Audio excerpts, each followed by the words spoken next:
We're getting close. We are getting close. We are getting close, and the drivers are in their boats, and in fact now we see boats going into the water for our Heat 1B. But look again at our list. We have an 8-boat field here this weekend. We have 4 of them set to go here in our Heat 1A, presented by Grand Trucking. U1 is Home Street. U11 Reliable Diamond Tool presents J&D's. The 99.9 CarStar Powered Miss Rock. And the 1918 Alberto Beef Jerky. Shane Thompson Salmon Fix. All right, we saw Alberto go out earlier today. They had commissions. Yesterday, they actually launched a prop off that boat. If you go to the H1 and if you go to the Seafair app, you can see a live onboard video of that. So make sure you go onto the H1 Unlimited app on your phone, along with the Seafair app on your phone to watch a live. You can actually see the clock come off of the back and hit the back there. It's kind of an interesting video. I saw it yesterday, and I also saw the wing about an hour ago. It looked like a wave in the water, and a shark came up and took a bite out of it. These props are, I say this before, but these props are very expensive. They're anywhere from $15,000 to $20,000 for each one of these props. If you go to some of these colors, you're going to see 2 different props. Each prop is meant for a gear prop ratio that we were talking about, and these props are different for each single race. Every race has their style. This race is a driver stay in one of the most roughest waters that they will run all season long. It always is that way, and it's because of those parallel rollers that come off of the log boom, because the boats go up the backstretch, their waves go against the log boom, and then they come back, and then they're running parallel to the line of travel of the hydroplane, and if the sponsies fall in, it can be difficult. Then you come down the front straightaway we have right here behind us. If we didn't have that shield behind us, we would be feeling the wind out of what they call the Genesee Gap. And there is a wind tunnel that blows right across the top of the pit area and right into the front chute here as they approach and set up for turn 1. You don't see it on the water, but it is there. So the conditions on the front straightaway are very different than they are on the back straightaway. It gets rougher up at the north end because of that beautiful floating bridge up there. This is probably the easiest corner that they've got down here at the south end of the race course, but that's the one they have to go in 4 wide. So it is a very treacherous race course. It's a difficult one for the teams to set their boats up for. But they're the best in the business. That's why they're here. That's why they race at the unlimited level. And that is why they test all day long. We saw a lot of boats going out testing Friday and Saturday because they're checking out to see exactly what they need to do for their gearbox prop ratio. And we are just getting so excited, and I'm excited that we're going to be having the first race of the 2018 Albert Lee Seafair. We're going to be heading these H1 by unlimited hydroplanes out on the water. You're going to see speeds of over 200 miles per hour.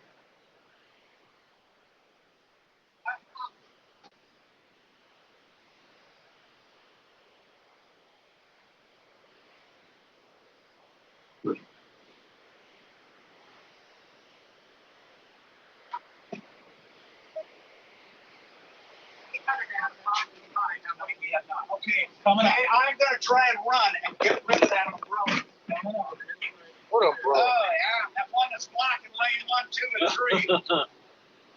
That blue one? Yeah, I'm sure to take it down. So, is their signal going back to the It will, once I caught it up, yeah. I mean, Okay, I caught it up. yeah. I might as well tell them that. So, Dan, we'll just give you the play-by-play feed on. So, Dave, Once again, while we're getting ready for the start, make sure you grab your phones and go onto the H1 Unlimited. Also, go onto the Seafair and download their app. This will give you all of the future schedule for the weekend, gives you the weather, gives you our traffic reports. That is the Seafair app on your phone, along with the H1 Unlimited hydroplane app. That is where you can see some live onboard camera footage. It is so much fun to watch. And like I said, yesterday, unfortunately, Alberto lost a prop, and there is a great onboard camera view of that. So while we're waiting for the start of Heat 1A, make sure you grab that app on the H1 Unlimited. Also, look for the Seafair app.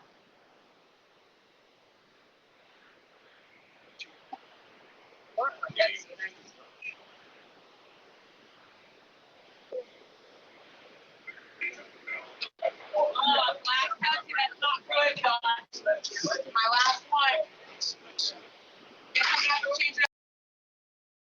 Course during that time. And remember, remember, as we've been saying all day, these boats do not have assigned lanes to run in. They fight for their lane. And there are rules about that. You can't cut in front of somebody. You have to give them a certain amount of overlap. If we need to get into the detail, it's 5 boat lengths during the first 4 minutes of the 5-minute period. It's 7 boat lengths when you get to the 1-minute period. Which is basically a rooster tail if you're Basically. trying to figure out how they figured that out when they're out on the course. So there are rules to all of that. Now the boats can cut across the race course. They can cut from the back stretch to the front stretch at the top end of the race course, meaning up toward the north, up toward the floating bridge turn, and then Yeah, down here I in the know. bottom half of the race course toward the south know, end, the boats can I cut don't think there from was the anything front we stretch figured to the out. back stretch. Then, once I'm they tempted reach to the change entrance this, buoy of the but I north can't do turn, that with before they Eric come down to the going. start, He's got the- whichever lane Oh, he's they like are down in there. at that time, that is the lane they must hold all the way to the start-finish line, and at that point, standard overlap rules apply. 7 boat lengths, or to your point, a full rooster tail, and the officials always tell them, it's 7 boat lengths, make sure you've got 8 or 9, because nobody wants to have to cut it close. Exactly. We do have officials out onto the course. These officials are watching very carefully. If you notice, we have 2 helicopters up in the sky. Those are our eyes in the sky as well. Those are officials that are watching it from the overhead. It is a much That's easier going down view. appropriate. They're videotaping as well up there. So those videos will be on the H1 site and the Seeker site later. But we got eyes in the sky, we got eyes in the water, we got eyes on the beach to make sure that those 7 boat length overlap rule does apply more. You're exactly right. Coming up on 1 minute, 30 seconds to the 5-minute mark. So some of this sounds a little bit confusing if you've never seen it before. We'll walk you through it this first time. Once you've seen it, it's not as difficult as it looks. It'll all make sense when you see it. Now, I've got to give a little bit of a shout out here to my friends down there on the Oberto Beef Jerky trailer. You have the big umbrella up in the air. Oberto folks down there, thank you very much for dropping the umbrella. We can now see lanes 1, 2, 3, and 4 up at the top end of the course. Thank you, Oberto, for pulling down that bumper chute. Much appreciated. So, we're inside 1 to the 5. We are so close to watching these boats just light up their turbines and head out onto the water. I'm excited, Brad. Are you? You know I am 45 seconds away. Buckle up, Seattle. Our love affair with H1 Unlimited Hyperplane Racing is about to begin. All right, race fans, you get ready because we're going to bring out the first race of H1 Unlimited Hyperplane Racing. We are less than 30 seconds to get 5 minutes ago. Coming up on 25 seconds. We've got some swimmers in the water, folks. If you can help us out down here and up along the shoreline. If you have swimmers in the water, we cannot run. If they are in the water, if you can help us and now come back upon shore. That is for their safety as well as it is an insurance rule. Inside the countdown to the 5-minute mark. 2, 1, start 5 minutes. All right, here we go.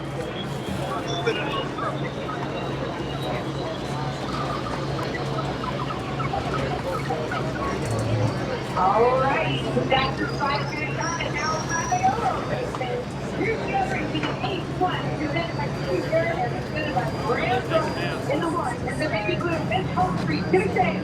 In that bright yellow, reliable diamond tools, AC, Combo, number 11, the 99.9 Hard Star, powered by KISW Rockton, the young gun rookie Aaron Salmon, in the 1918 in silver, Calvin. Seeker Days Hourly Appliance, proud sponsor of the Hourly Appliance Feature Hub. The start of H1A is just a few minutes away.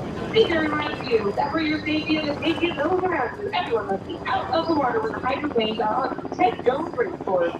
Now it's time to get ready on the water and enjoy the world's fastest race boat. H1A presented by Caesar and Grand Trucking. Now, let's do the play-by-play, Brad.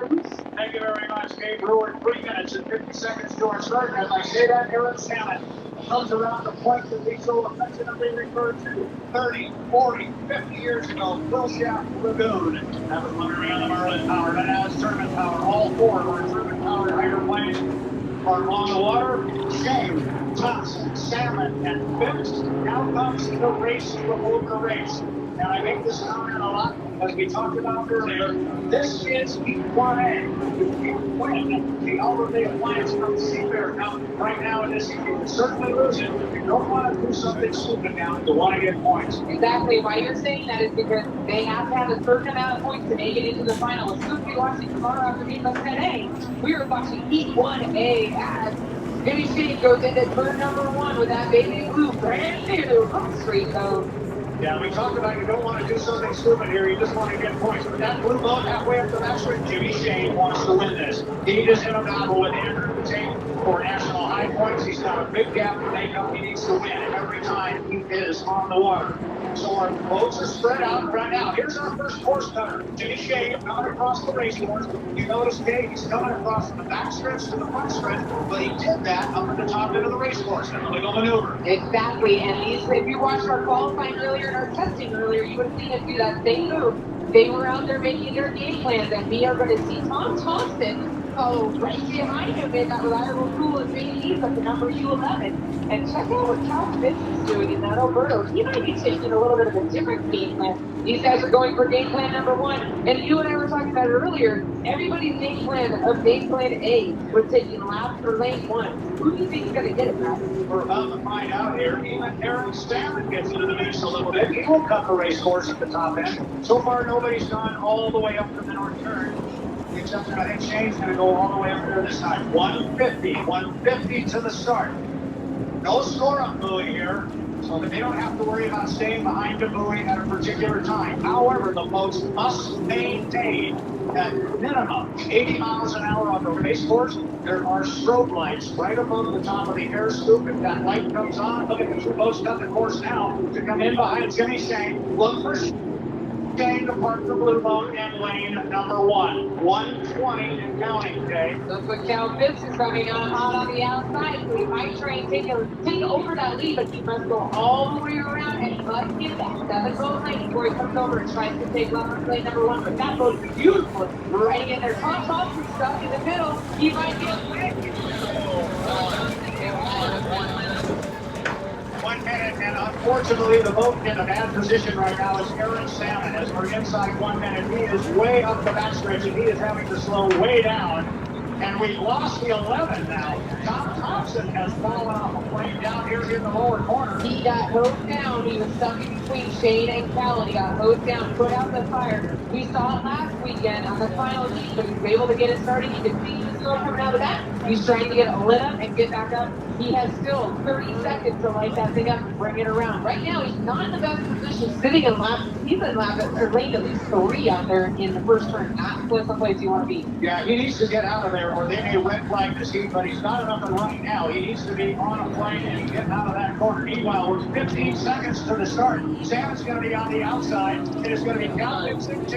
It is going to be Shane in 1. And we are 5, 4, 3, 2, 1. Mark, we are racing here in Heat 1A, presented by Graham Trucking, and it's going to be Cal Fitz in the 1918 Alberto. He's getting down to the corner first, but he's got a lot of speed up to his left with Jimmy Shane. And he floated it in the side of that lane, and look at who's coming out in the lead. It's going to be the home street boat, but I would not let go of that Alberto. They've had some issues. And he's down. He is down the Alberto. They had issues earlier, but it looks like he's going to have some more issues. Those gremlins are fighting over that Alberto, and Home Street looks to be walking away with the lead. But things could happen because look at Cal gliding him up and heading back out onto the water. But coming out of turn number 2 is going to be your baby blue Home Street boat. Here comes Jimmy Shane off the top of the race course. This one is all his right now. He's just got to find clean water. He's got Nick Bonaccini talking to him on the radio, telling him what's going on the race course and where he's going to get his best line through here. But he's got to keep the candle lit because Eric Salmon is coming down in second place. I don't see Salmon making a run at it, but still Shane's got to run 2 more laps. Lower corner, lap number 2, Kane. It is, and Aaron Salmon is our 2018 rookie driver. It's only his 3rd race, but he's doing wonderful at 99.9. And we've got number 3 is going to be Cal Fitz and Nino Berto. Discovered that yes, it was a good start. Down the back stretch, it's going to be the 1 of the home street boat, Jimmy Shane, coming into turn number 2, Brad. Top end of the race for Jimmy Shane. Now our 2 boats that right now, the Alberto in the 11. the Reliable Diamond Tool presents J&B. They are both up and running, and I think they are both on the same lap. And so I think we've got the Reliable Diamond Tool trying to run down the Alberto, but it's going to be a tall order. Meanwhile, here comes Jimmy Shane to put two in the book. The start was good. He'll pick up a white flag. That means one more to go.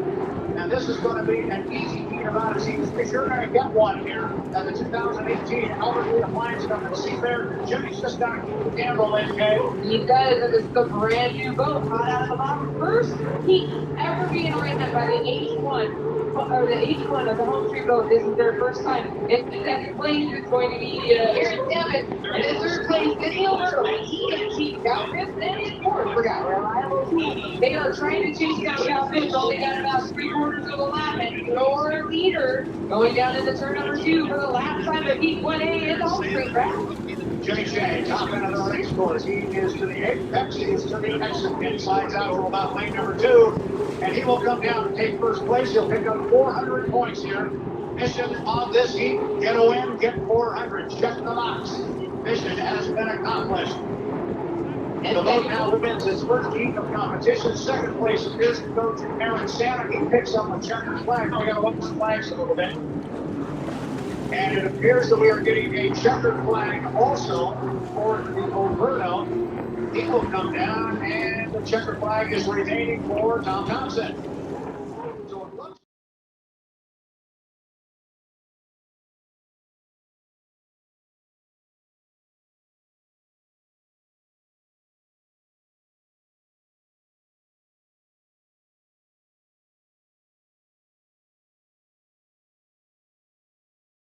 it will be a winner-take-all final. So it doesn't make, once you make the final, based on the amount of points you accumulate, you throw them out the window, so to speak, as a winner-take-all final. But you can't win the big dance until you get invited to the big dance.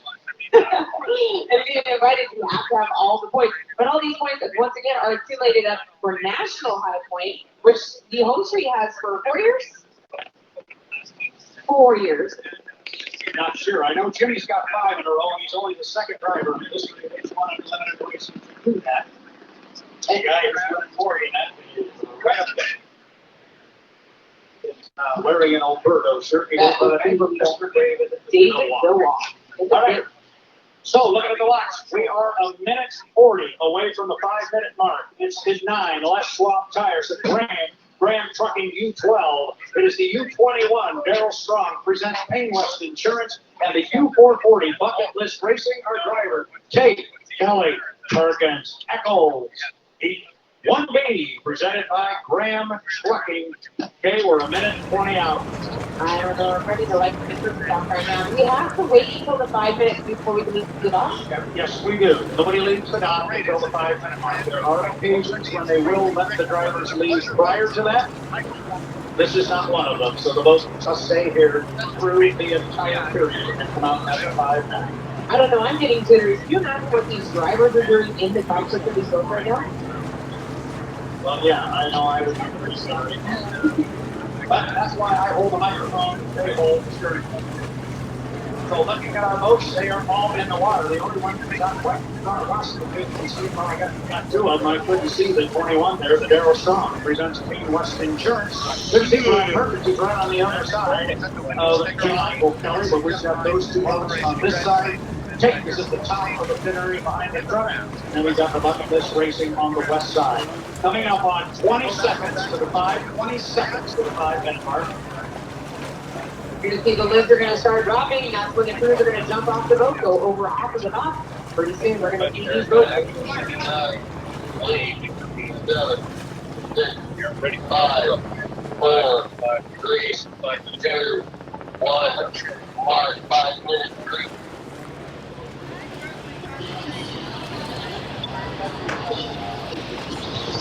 Take me and Eric out.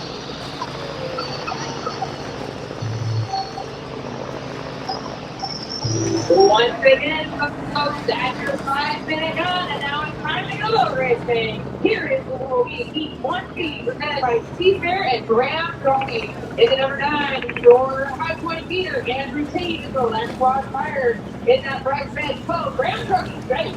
Michael, Kelly, In the 21, Payne West Insurance, Brian Perkins. In that bright orange, the Lobos in the Bucket List Racing 440, Dustin Echols. Seafarer Stakes, Hourly Appliance, proud sponsor of the Hourly Appliance Fever Fest. The start of Heat 1B is just underway in a few minutes. Seafarer reminds you that for your safety and the safety around you, everyone must get out of the water while the high schools are on the 10-zone race course. Now, it's time to get out of the water and enjoy some of the world's fastest race boats as we go on to Heat 1B presented by Seafarer Grab Trucking, Brad Booth. Thank you very much, Gabe. We're 3 minutes and 50 seconds from the start of our Heat 1B presented by Graham Trucking. All four of our race boats are out on the water. And I'm hoping we get a little bit better start sequence than we did on the last one, Dave. That one, as you know, that was one that we called kind of ragged. It was, but there were some issues over here at turn number 2. These drivers are all doing their maneuvers, and we're seeing an early cut-in. It looks to be like Brian Perkins, first one to cut across the course. Yeah, Brian comes from front to back. That's the first time we've seen that. These are all those timing runs we talked about this morning and over the weekend. They want to be at a certain spot on the race course at a certain point in time. That doesn't mean just 15 seconds before the start. Oh, yeah, they want to do that. But they've also got a 2-minute mark, a 3-minute mark, and that 3-minute mark is where they want to be in about 4 seconds because we're coming up to 3 minutes right now, mark.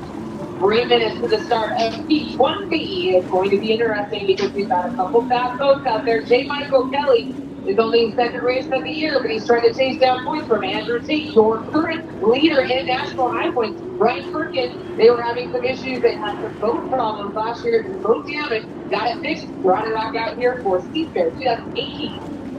And everybody cut the north end of the race course off that time. Keep an eye on Kelly here. He would have, if he wanted to jump to the backstretch right now, he'd have an opportunity. Yeah, there he goes. He's going to jump over there and get in front of everybody. Well, you could see that one coming. Everybody was going to the lower corner. Now, we've still got a long way to go. We're 2:20 till the start. There is a lot of things that are going to happen between there. We talked about lead changes, but this is what you call the race before the race. There's a lot of things that are going to happen. We are 2 minutes away from the start of Heat 1B. Yeah, they're going to have to go all the way up to the top end of the race course. It's going to be tough to get the lane swap right now. 2 minutes. 2 minutes to the start of our Heat 1B presented by Graham Trucking for Seafarer. And coming around turn number 2 in that bright orange 440, going to lead them back up their front stretch. And it looks like J. Michael Kelly taking his signature move on lane number 1. Yeah, he's going to come down here in lane number 1. Still got a lot of time here. There's 1:35 until the start. So I really like their position right now. But I believe the two white coats, it's difficult for me to pick it sometimes, but I believe that is Brian Perkins that is coming down here. It is. It's Perkins that is right next to J. Michael Kelly. And so they're going to come all the way down, which means if Perkins is going to stay tight on the hip of JFK, that is going to put Mr. Tate in lane 3, because we know it's going to be on far outside, which means Tater's going to have to run around this stretch. Who gets control?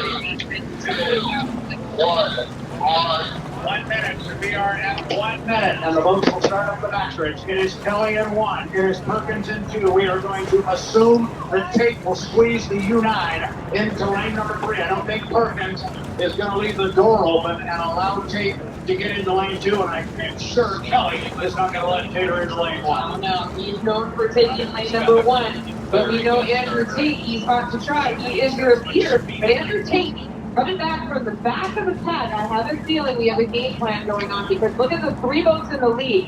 I'm not sure where he thinks he's going to squeeze in there. Oh, he's going to get into lane 3. There's going to be room there. But the guys ahead of him are early. There's still 20 seconds. And so he's going to sit back there and slingshot it now. Look at the rooster tail come up on the 9.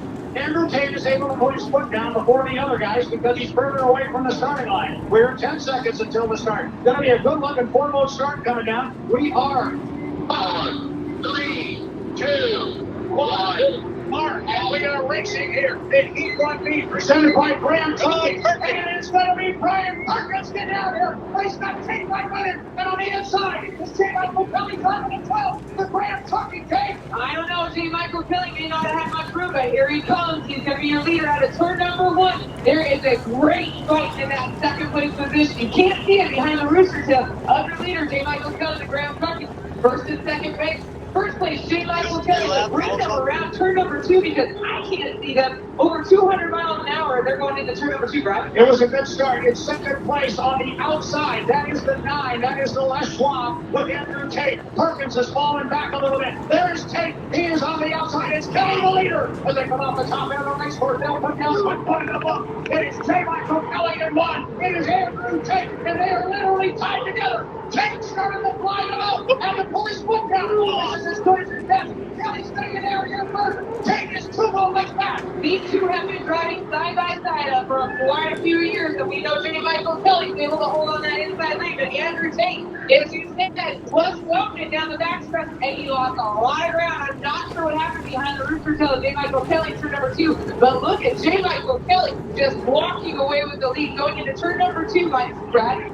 Yeah, this is not over. Don't you count out Andrew Tate just yet. But JMK, holy cow, they came out here and ran really hard this morning. It was indicative of a very good boat ride in some rough water. Here comes JMK. He's going to come down. Look to his right. He'll see the white flag. 1 to go. And he's got a rooster tail on Andrew Tate. Now watch Kelly fly the boat. He loves to put a lot of air under it. And he's got it right now. JMK is in control. So the entrance to the corner. Got almost a rooster tail and a half. Over Andrew Tate, and like you said, he looked over and saw that white flag as well and said, I got 1 lap to get J. Michael Kelly, and he's going to bring it down. It looks like Andrew Tate seems to be having a turn number 2 issues once again. He is not floating it like he did down the front stretch. But J. Michael Kelly, he is roaring down that back stretch. He's only got a half a lap to go. The checkered flag will come out, and that big grin of J. Michael Kelly is about ready to shine. Entrance man at the top end of the race course. There's the apex buoy. All he's got to do is come off the exit pin right there, slide down to about lane number 2. He will come down. Checkered flag flies. J. Michael Kelly. He will come down and claim first place in our Heat 1B. Sponsored by Graham Trucking. And the folks from Graham Trucking and the sponsors tent over here to our right go crazy. I wouldn't have guessed he would have been able to walk away from Andrew like that, but he did.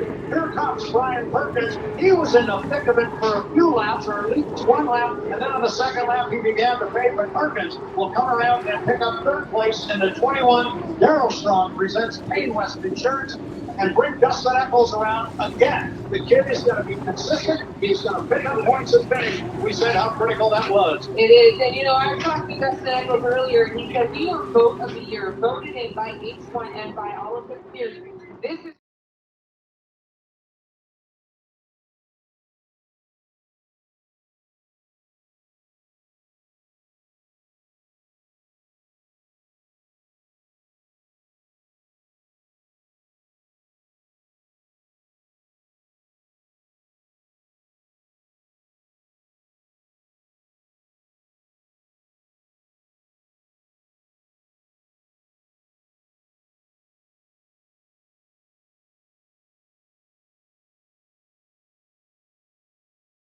over that in a little bit. Yeah, and we're getting close to the 5-minute gun where we'll toss it to Kay and Brad, but also our 4th boat in T2A is the U11, the reliable diamond tool J&D's hydraulic, driven by Tom Thompson. Also another bright, I don't know if it's yellow or chartreuse, greenish, you know, international. On 30 seconds to the final. So in about 30 seconds, we're going to toss it with the 5-minute gun. So that is our lineup.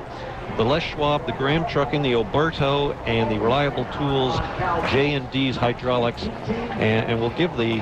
And can't stress enough that even beyond the H1 racing, we've got a ton of great programming, so keep your dial on 880 AM KXE all day long for this wonderful summertime event. And we are getting ready for the 5-minute gun. Now with the call, Brad Luce and Kay Brewer.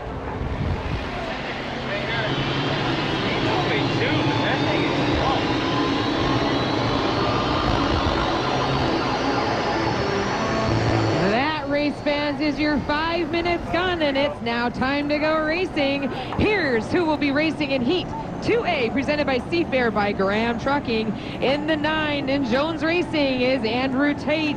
In the 11, Reliable Diamond Tool presents J&D's Tom Thompson. And in that over bright red, Graham Trucking of the number 12, J. Michael Kelly. And in that flashy Oberto boat 1918, Cal Phipps.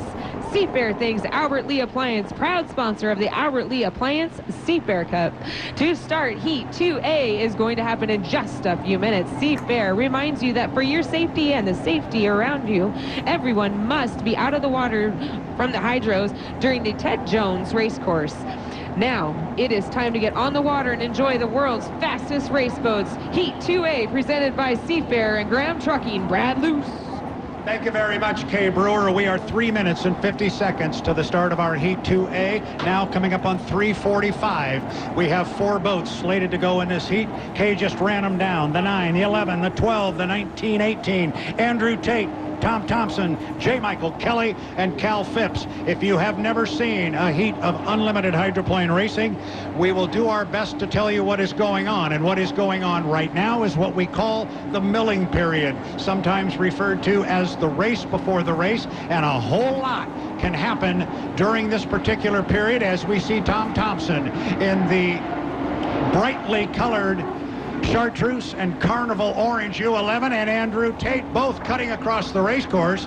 They're going to jump over to the backstretch. That is a legal maneuver, Kay. They can jump from the front to the back on the front straightaway. They can come from the backstretch to the front stretch up at the top end of the race course. And J. Michael Kelly opts to go all the way down to turn number 1, and he goes way, way wide. But you're going to see those white outside course markers. He must keep those course markers on his right side, and he got pretty close to all of them. But each one of these drivers heads out onto the course with one plan, and they want to stick to that plan A. But if something happens and another driver comes in onto their lane that they had wanted to choose, they have to go to plan B.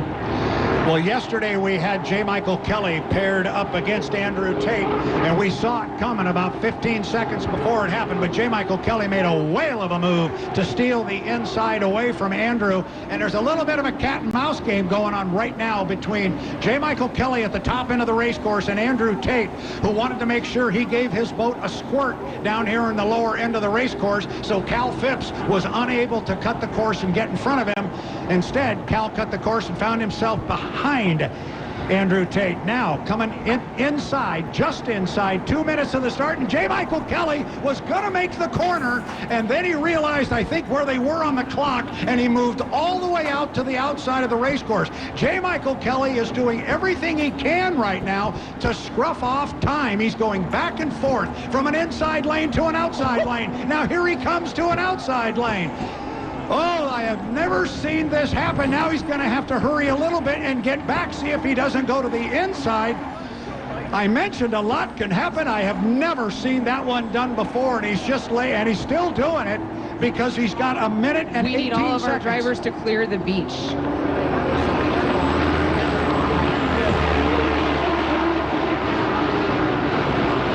So now Kelly, 5, 4, 3, 2, 1, mark. 1 minute. 1 minute. So J. Michael Kelly, I have never seen that particular maneuver, and boy, have we got a messed up front straightaway here. But up the backstretch, we have J. Michael Kelly sitting in lane number 1. Where is Tate going to stick the 9? He is the 4th boat going up the backstretch right now. Does he have a lane, or is he going to have to move outside of Tom Thompson? Kay Brewer, we are coming up on 30 seconds. This is an incredibly strange score-up. This was definitely something I have never seen before, but as we're lining up going into turn number 2, this is something we see all the time. J. Michael Kelly has got lane number 1. Right on his outside hip is going to be Cal Phipps. Bringing up the rear is going to be Andrew Tate. He is going to come from a slingshot move, I can guarantee it. If he can get a lane to put it in, and he's going to put it into lane number 3. He's going to come down to the start, and we're 5, 4, 3, 2, 1, mark. And it's going to be Tom Thompson on the outside. He's going to come rolling down here in the 11. He's going to get down here first, but he's got a lot of speed off to his left. Kelly trails the field on the inside, Kay. He's going to come around on the inside lane, but Tom Thompson nailed that start. But your leader coming out of turn number 1 of lap number 103 is going to be Cal Phipps in that 1918. But challenge start on the outside is going to be that young gun of Andrew Tate in the Jones Racing. Brad Luce, check them coming out all side by side into turn number 2. Boy, coming out of the lower corner down here was Andrew Tate in lane number 3. The start was clean. They're going to fan out here. 1, 2, 3. Got to get really close. Oh, boy, Phipps held Kelly in tight. Meanwhile, Tate kept the RPM up. He's going to come down. He is in first place, but he's still running in lane 3. Do not count out Mr. Thompson on the outside. Tate flying the 9 as he gets down here to the lower corner, but he's still got Kelly on the inside, Kate. J. Michael Kelly must be up in the top 2 positions to make it into the final. That is why he is pushing it to the max. But Andrew Tate is just dancing it down the backstretch, giving that logboom quite a run. But all of a sudden, we've got Cal Phipps way outside, but we got to run for second and third. On the outside is going to be Tom Thompson. He is sticking his nose out with J. Michael Kelly. They are going for points, and they are getting close. Cal Phipps really lifted the Alberto back in 4th place in the rough water. The race here is going to be for 2nd place. Remember, we said Kelly had to get points. He really needs these 2nd place points. And believe me, Tom Thompson knows it. 2 up, 2 down, 1 to go. We are on lap number 3. Right now, the race is for 2nd place. And it is Tom Thompson on the outside trying to run down Kelly. But Kelly's got him by about a boat length as they get to the entrance pit of the corner, Kay. And Tom Thompson's going to go way wide because he's trying to avoid the rough water that your leader, Andrew Tate, is bringing. J. Michael Kelly is taking advantage of it with the inside lane. He is going to walk away from Tom Thompson, but don't look, wait too long. Here comes Tom Thompson. He's going through the rooster tail. J. Michael Kelly, you have a half a lap to go. They're bringing him down. Brad Luce, I see the checkered flag. Checkered flag is waiting top end of the race course. Andrew Tate has led this thing from the exit pin of turn 1 on lap 1. Tate's going to come down. He will look to his right. He will see the checkered flag. Now J. Michael Kelly with a gorgeous corner at the top end. He's going to come down in the Graham Trucking, and it's going to be J. Michael Kelly in 2nd place. Tom Thompson in 3rd place in some outstanding racing by Tom Thompson in the 11. Here comes Cal Phipps in the 1918. He will come by and take 4th place points. Holy smoke. Okay, Brewer, that was a good one. That was a very interesting start. Like you said, we've never seen a start like that, but J. Michael Kelly fought his way through, but your leader is going down the backstretch and giving our logboom quite the little rundown. But here comes Cal Phipps immediately bringing it back in. They did have some problems with the boat earlier, so I have a feeling he's bringing it back in. He wants to be the first one to be put back onto the trailer so they can make adjustments and get ready for the next heat. Wow. Well, first of all, let's talk about what we just saw. First of all, Seattle.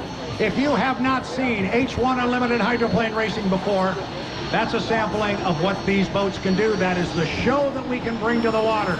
That was 4 boats racing. We're going to have 7 out on the water before.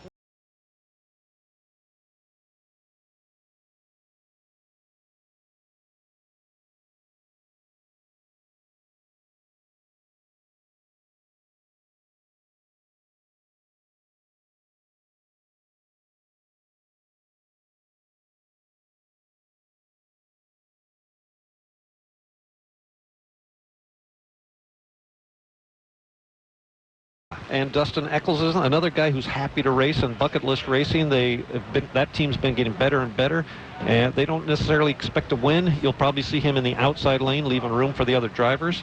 And Brian Perkins in there, who actually knows how to drive real well. That boat is a little underpowered, but he will do his best to sneak into lane 1 or 2 at the start. That sounds great.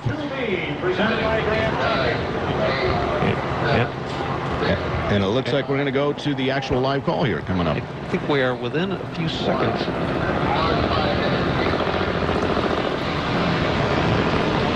And I think we are at the 5-minute gun, but we didn't hear our actual super secret. We are set to go racing. All right, let's give it to Brad Luce and Kay Brewer for the 5-minute. 5-minute gun. It's time to go racing. First one out on the course is going to be looks to be Brian Perkins. Seafair thanks Albert Lee Appliance, proud sponsor of the Albert Lee Appliance Seafair Cup. To start, R2B is just a few minutes away. Seafair reminds you that for your safety and the safeties around you, everyone must be out of the water when the hydros are on the Ted Jones race course. Now it's time to go out on the water and enjoy the world's fastest race boats. Heat 2B is presented by Seafair and Graham Trucking. All right, we have 4 minutes and 14 seconds until our start. All 4 of our boats are away from the dock. We've got 2 of them on the race course heading up the backstretch. We've got 2 more coming around the point at the north end of the Stan Sayers Memorial Pit area here. That would be the 99.9, the CARSTAR powered Miss Rock Aaron Salmon. That is the red and black boat. They are coming out on the course, and they will be followed by the bright orange U440, the Bucket List Racing, and Dustin Eccles. As they come out on the race course, they are going to see off to their left, they're going to see Brian Perkins, who decided he didn't want to pay him a visit, and instead Kay Brewer cut the race course and head over to the backside. Yes, but Jimmy Shane's going to come straight down into turn number 1, and we're going to see for the first time, oh, and he's taking a little bit of a late left-hand turn is Jimmy Shane. But out in the 440, the Bucket List, along with our rookie of the year 2018, is going to be Aaron Salmon in the 99. Like we said, this is the milling point, and they're allowed to cut the course, but once they have come across that start-finish line, it's all going to be fun watching them go into turn number 1. Yeah, in this particular heat, I look for Jimmy to find some open water. I think he feels he's got this team covered. Find some open water, make sure he's clean at the start. Don't look for him to try and put his boat right on the line. I don't think he has to be that precise. Dustin Eccles, I would expect, will be on the outside. That's where he tends to run that smaller boat. So I would look for Jimmy Shane in this one to be fairly conservative here, although Mr. Perkins has shown a propensity to put his boat in lane 1 and at least try and run to the corner with Jimmy. It's a good way to measure him. Let's find out what you got. Put it on the inside and run him hard to turn 1. I was going to say Brian Perkins might be the dark horse out here, and he might give it all of our fans a show, because the last 2 races that I've watched him, he is just flying that boat, and he is looking great. And they're going to come down the back stretch. And in the lead, it looks like Brian Perkins is trying to establish lane number 1, and here comes Jimmy Shane. We'll have to see where he decides to put his bright blue Home Street boat. Well, I think he's going to put it in lane 2 as we come up to 2 minutes. 2 minutes before the start. It is Heat 2B. It is presented by Graham Trucking. Inside 2 minutes now, the boats go up at the top end of the race course. That is Dustin Eccles up there first. He's going to stay way to the outside. Then you are going to have Brian Perkins in lane number 1, and I think you're going to see Jimmy Shane come in between the 2 boats. But he is still up at the top end of the race course. Now, careful, Aaron. Aaron's coming across the race course. Shane has had the boat on the course at the time, has the right of way versus any boat that might be cutting the course. I thought that might get a little close. It did not. 120 till the start, Kay. 120.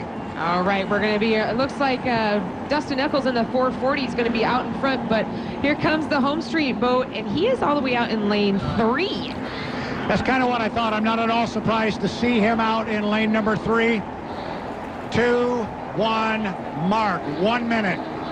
1 minute to the start. They'll come off the lower corner. It will be Brian Perkins in lane number 1. It's going to be Aaron Salmon in 2. It's going to be Shane in 3. And then on the far outside, it looks like it will be the Bucket List Racing and Dustin Eccles. Look for Shane to leave Aaron Salmon a lot of lane room. You think he might? I don't think he will. We're going to teach this rookie how to get around a course. It's going to be pretty interesting. Don't shake your head at me, Brad Luce. 30 seconds to the start. Top end of the race course. Aaron Salmon has picked up and caught up to everybody. He is going to run this thing on an inside lane. He's going to be on the front row. It's the first time the young man has been in there. The orange boat you see on the outside, that is Dustin Eccles. He will go way wide as we're inside 15 seconds to the start. So we've got Perkins in 1, Salmon in 2, Shane in 3, and we are 5, 4, 3, 2, 1, mark. And forget everything I said about Jimmy Shane. It is Heat 2B. It's presented by Graham Trucking. Shane nails the start, and he gets down here with a lead, but he's out in lane 3, Kay. Exactly, and I told you Brian Perkins was going to hold lane 1. We are going to put the rookie right into the wall of water, and it's going to be Aaron Salmon in lane number 2. But out on the outside is that bright blue Home Street boat of Jimmy Shane as they come down the backstretch going into turn number 2, lap 1. Darrell Strong presents Payne West Insurance, running strong on the inside with Brian Perkins. It's a good start. Everybody was legal. This is a terrific opportunity for Perkins to measure himself against Jimmy Shane. Shane, as we thought, goes way wide out there, leaving plenty of lane space in between he and Brian Perkins for the young rookie to have a run in there. Shane comes down with one in the books, staying out wide, and that is allowing Mr. Perkins to make up a little bit of ground on the inside. I told you that dark horse was going to come out of Brian Perkins, because you can tell Jimmy Shane is floating that boat. He is working everything he can to try and keep Perkins in his rearview mirror, but Perkins keeps on jumping in on his inside hip. But we've got your leader coming down the back stretch. It's going to be the home street boat of Jimmy Shane, and in second place is going to be Brian Perkins of the Payne West Insurance, but third place is going to be that 99.9. And Brad, check out the Rooster Tails and how high they're getting going into turn number 2. Top end of the race course. Jimmy Shane again going to swing out way wide, playing this one pretty conservative. Look at Brian Perkins. He's been living in lane 1 since we got here and they backed the boat in on Thursday. He's been in lane 1 all weekend long. 2 up, 2 down, 1 to go for the brand new boat, courtesy of Home Street Bank. He's going to come down here, not quite a full rooster tail on Mr. Perkins, and he comes into the lower corner, still getting that terrific boat ride, Kay. He is, and like we said, this water gets rough, and you can see the sponsons on Jimmy Shane. Left sponson smacking, right sponson smacking, and he is working that boat to keep Brian in his back shoes. That is valuable points that Jimmy Shane needs to get himself to the top podium. We are looking at National High Point champion maybe for 5 years straight, but they're coming down for the checkered flag, and it is Jimmy Shane, but he has got somebody on his right side hip. Perkins trying to make up some ground on the inside. He's going to tighten it up a little bit. Tighten up the lead with Jimmy Shane. I still think Shane's got him. He maintains the boat speed. He'll come off on about lane number 4, and it's going to be Jimmy Shane driving the 1. The Home Street, Blue Home Street Bank. They will come home victorious, but in his mirrors and in his rooster tail, a nice run for the Darrell Strong presents Payne West Insurance. Brian Perkins, the U21, he will take a second place finish. Another third place finish for the rookie, the U99.9 Carstar powered Miss Rock, driven by Aaron Salmon. And Dustin Eccles comes off the top end of the race course in the Bucket List Racing. He will come down and pick up 4th place points. And it is so important that these guys get points every single time they run. They ran 4 times in preliminaries over in the Tri-Cities because of the different race format. This little orange boat started all 4 of them. The little orange boat finished all 4 of them. And thus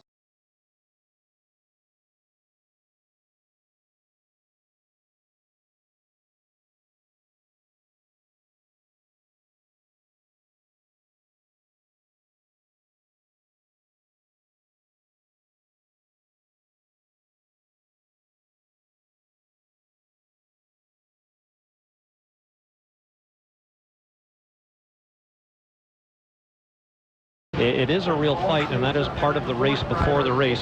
Sometimes it can be decided there, and sometimes somebody's way out of shape, and they're just at the wrong end of the course because they got either tricked or duped by somebody, or somebody cut somebody off and said, I'm cutting across the course here, or somebody put somebody on the outside of their hip. But that's coming up in just a couple of seconds. Last thoughts on 3A? You want to pick a winner or anything, Eric? It's kind of. I think the story here is going to be J. Michael Kelly. I'm really going to be watching that particular boat.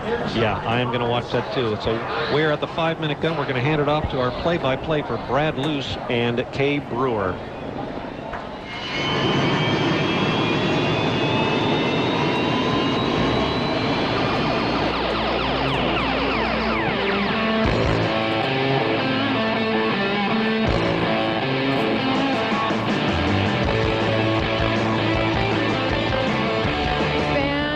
Your 5-minute gun, and it is now time to go boat racing.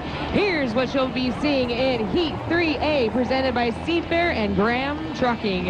In the bright blue Home Street boat, Jimmy Shane. In the white boat of number 9, Les Schwab Tires, Andrew Tate.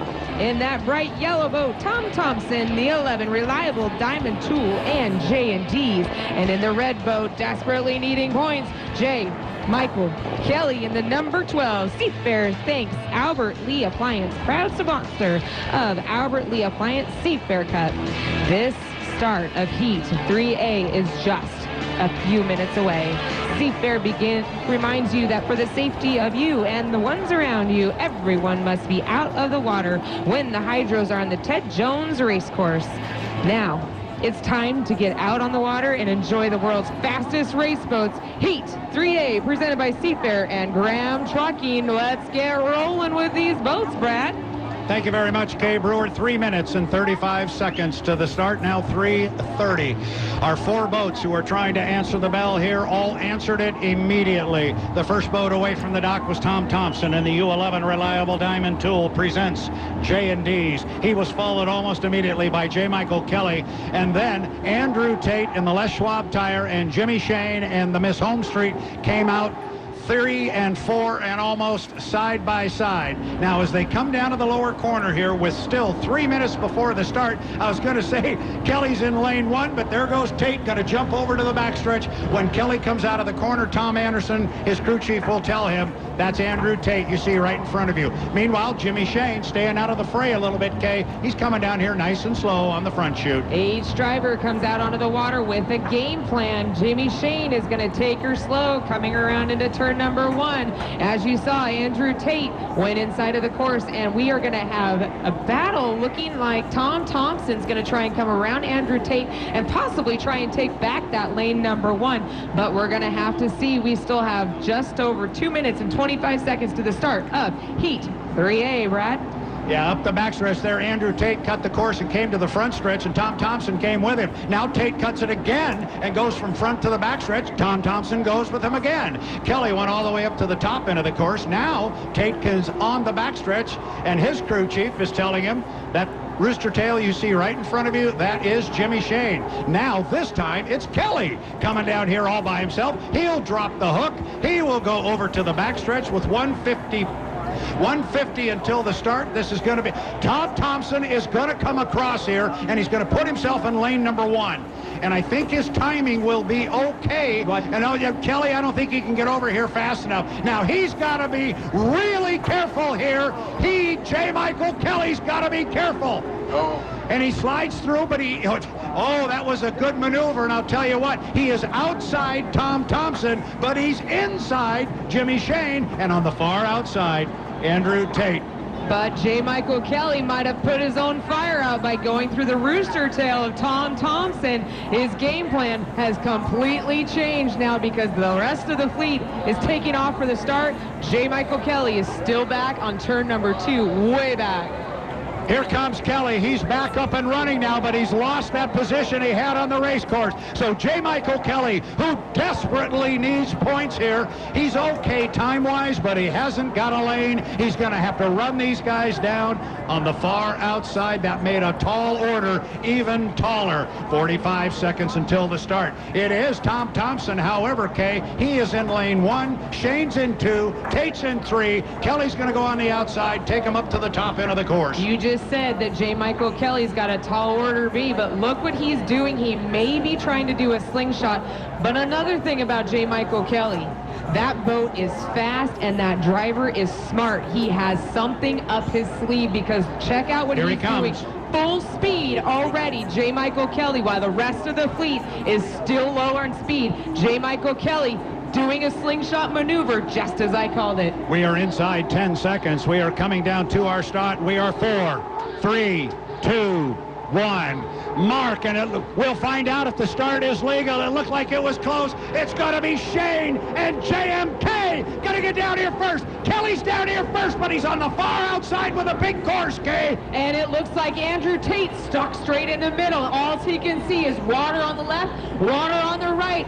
And it looks to be like Jimmy Shane is taking over the lead, but we have got a 3-boat race chasing down the home street. They are burning up engines and burning up gearboxes trying to chase down the home street, Brad. Top end of the course up here as they go, and it is a good start. It was a legal start. Shane with about 4 boat lengths on Tate, and then right outside of Tate is JMK. Keep an eye on Tom Thompson. He's got the shortest way around the race course. There's Tate. There's Kelly. Oh, this is a good one. Shane showing us that new boat's got a lot of boat speed, but we got him coming 4 wide down here. Shane opened up a rooster tail now, but look at Kelly. He is hanging with Tate, albeit on the outside. Kelly desperately needs those second-place points, Kay. But Andrew Tate, he is taking over lane number 3, and he's shoving J. Michael Kelly way wide and giving Tom Thompson the inside advantage. Cleanest water, fastest way around the course. Andrew Tate is now punching it into high gear, going after Jimmy Shane, because these two, like we've been talking about, are battling it out for points, and J. Michael Kelly is dropping back quickly. This wearable flashlight glove is quickly becoming the most popular Christmas gift of 2025. Nobody believed me at first, but now everybody wants a pair. My buddies roasted me for buying battery-powered gloves online. They said I got scammed, but then I showed them what they could do. Now they're all begging me to. Yeah, the best friend that on the race course for Tom Thompson right now is Andrew Tate, because you're exactly right. He is shoving JMK way out. I think he's probably given up trying to run down Jimmy Shane, and so Tate knows he can eliminate J. Michael Kelly from the Albert Lee Appliance Cup at Seafair by keeping him in 4th place, and right now he's off the pace. But look at Tom Thompson. Tate might have been a little bit too concerned with Kelly. Thompson has got lane position and a strong set of speed coming down to the lower corner against Tate.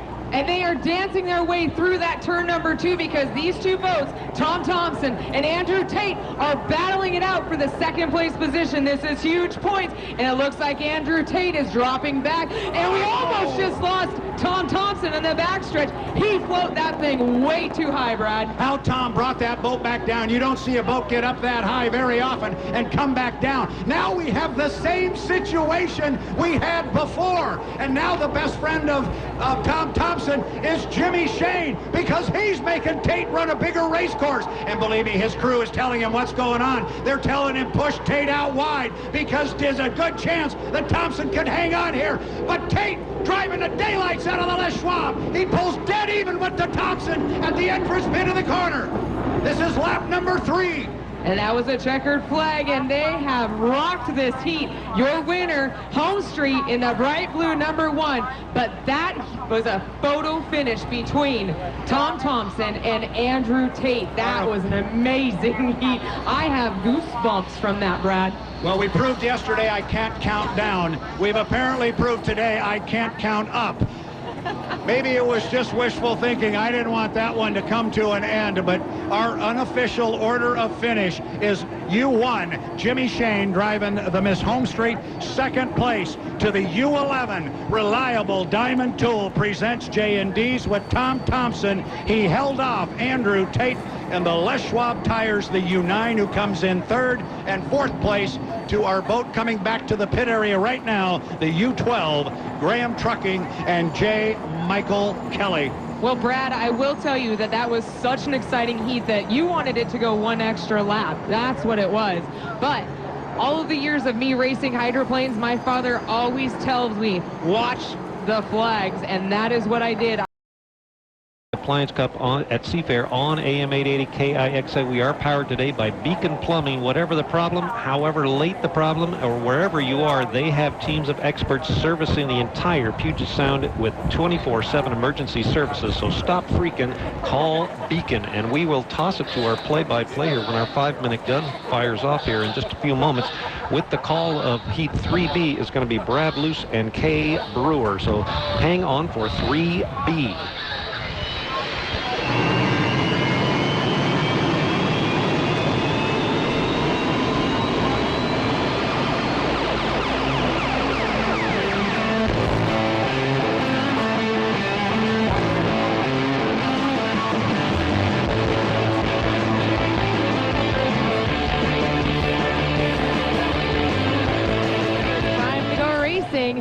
Here is who will be racing in Heat 3B, presented by Seafair and Graham Trucking.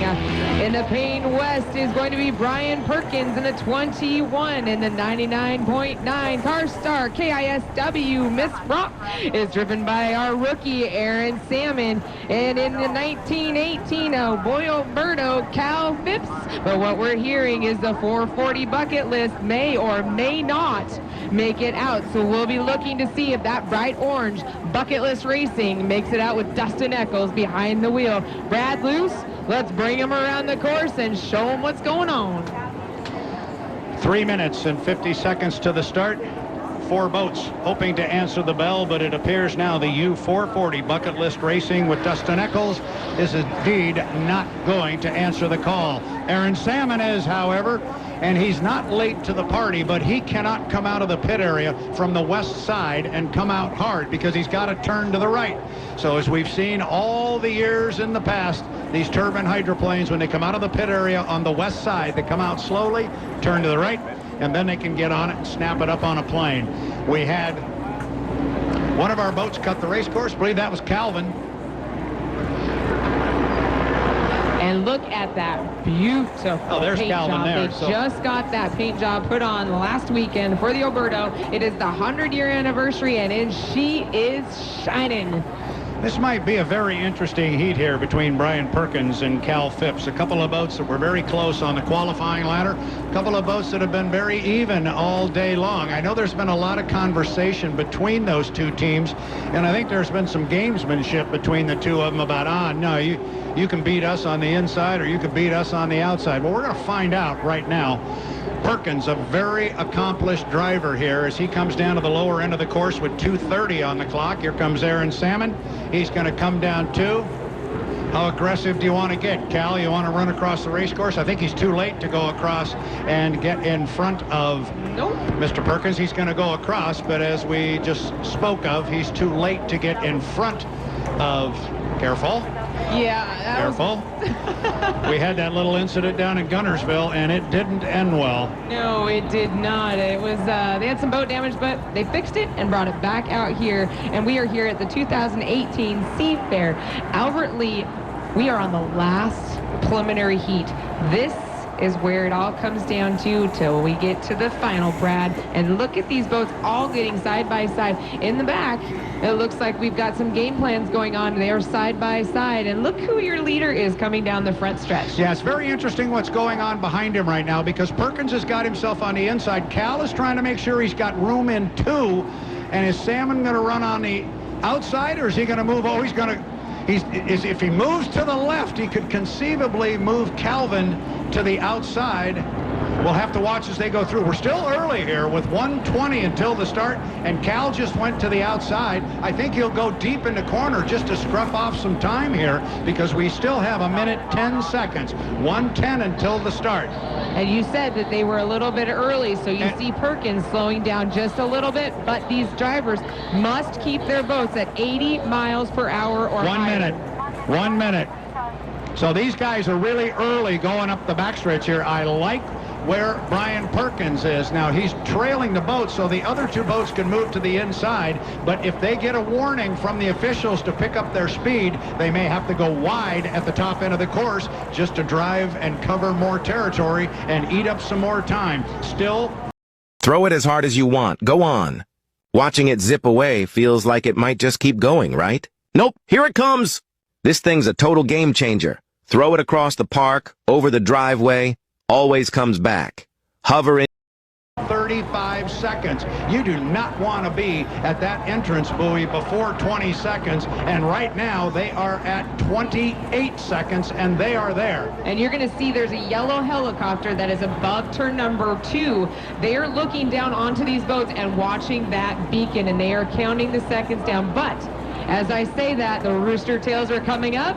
Drivers are making their way down to the start-finish line. Bradley, bring them across the start-finish line. 10 seconds. They've got them lined up. We're inside 10 now. We're coming down to 5, 4, 3, 2, 1. Mark. And we are racing here in Heat 3B, presented by Graham Trucking. And they are coming down 3 wide. And Aaron Salmon on the outside is going to get down here with Cal Phipps. But watch Brian Perkins. He's been in lane 1 all weekend, Kay. And they are still side by side, and they are within feet of each other. But check out that Alberto shining brightly, taking over the lead over Brian Perkins. And we're finding out it was a good start, Brad Luce.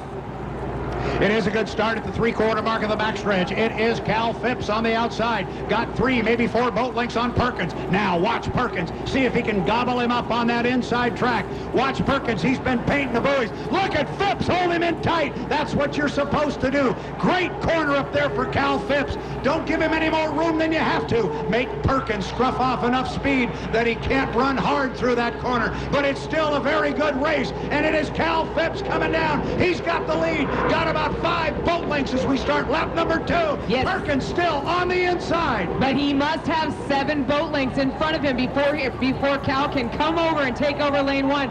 Brian Perkins keeps his nose in there. He's not going to give up lane 1 very easy. As they come down the backstretch, they're giving the log boom a show with that Alberto boat trailing shortly behind, but I think he's got his 7 boat lengths. Brad Luce, we're going to have to see if he takes over lane number 1 going into turn 2. I don't think he's going to do it. I think he's going to leave Brian a lane. Right now, with the way this heat is playing out, there's no reason for him to take a chance with the referee. And Perkins just went to the outside, but it had nothing to do, from my way of seeing it, had nothing to do with Cal Phipps. He had left him a lane in there. White flag flies, 1 to go, and it is all Cal Phipps now because Perkins couldn't hold the inside line at the top end of the race course. Radio man to Cal Phipps says, you got it, just bring the boat home and do it in one piece, Kay. That would be his owner of that boat that's talking to Cal Phipps. That would be Charlie Wiggins telling that Alberto driver of Cal Phipps, you've got it easy, take it easy, because Brian Perkins is at least 10 to 15 boats behind you. Let's ride it all the way to the checkered flag. A half a lap to go. Your leader, Cal Phipps in the Alberto, 1918. Top end of the race course for the last time. Calvin Phipps going to get a heat victory here if he can just bring home the Alberto. He slides it out wide to about lane number 3. He will come down, look to his right. Checkered flag flies. Every driver in every type of motorsports drives to see that flag.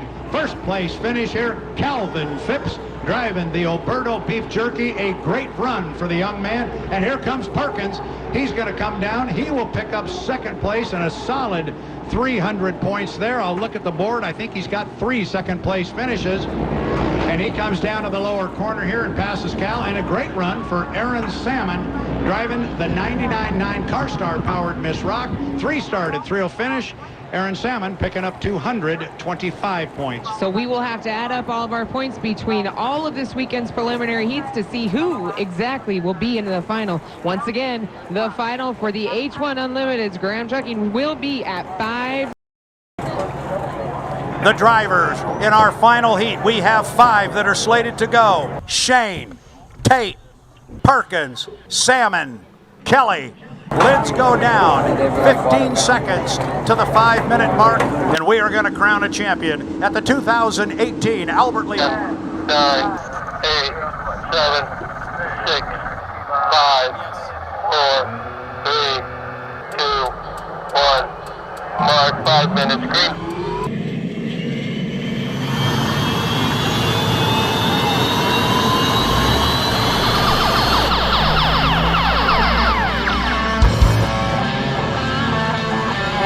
Here we go. Once again, this is the rerun of the final. That was your 5-minute gun, and it's time to go racing.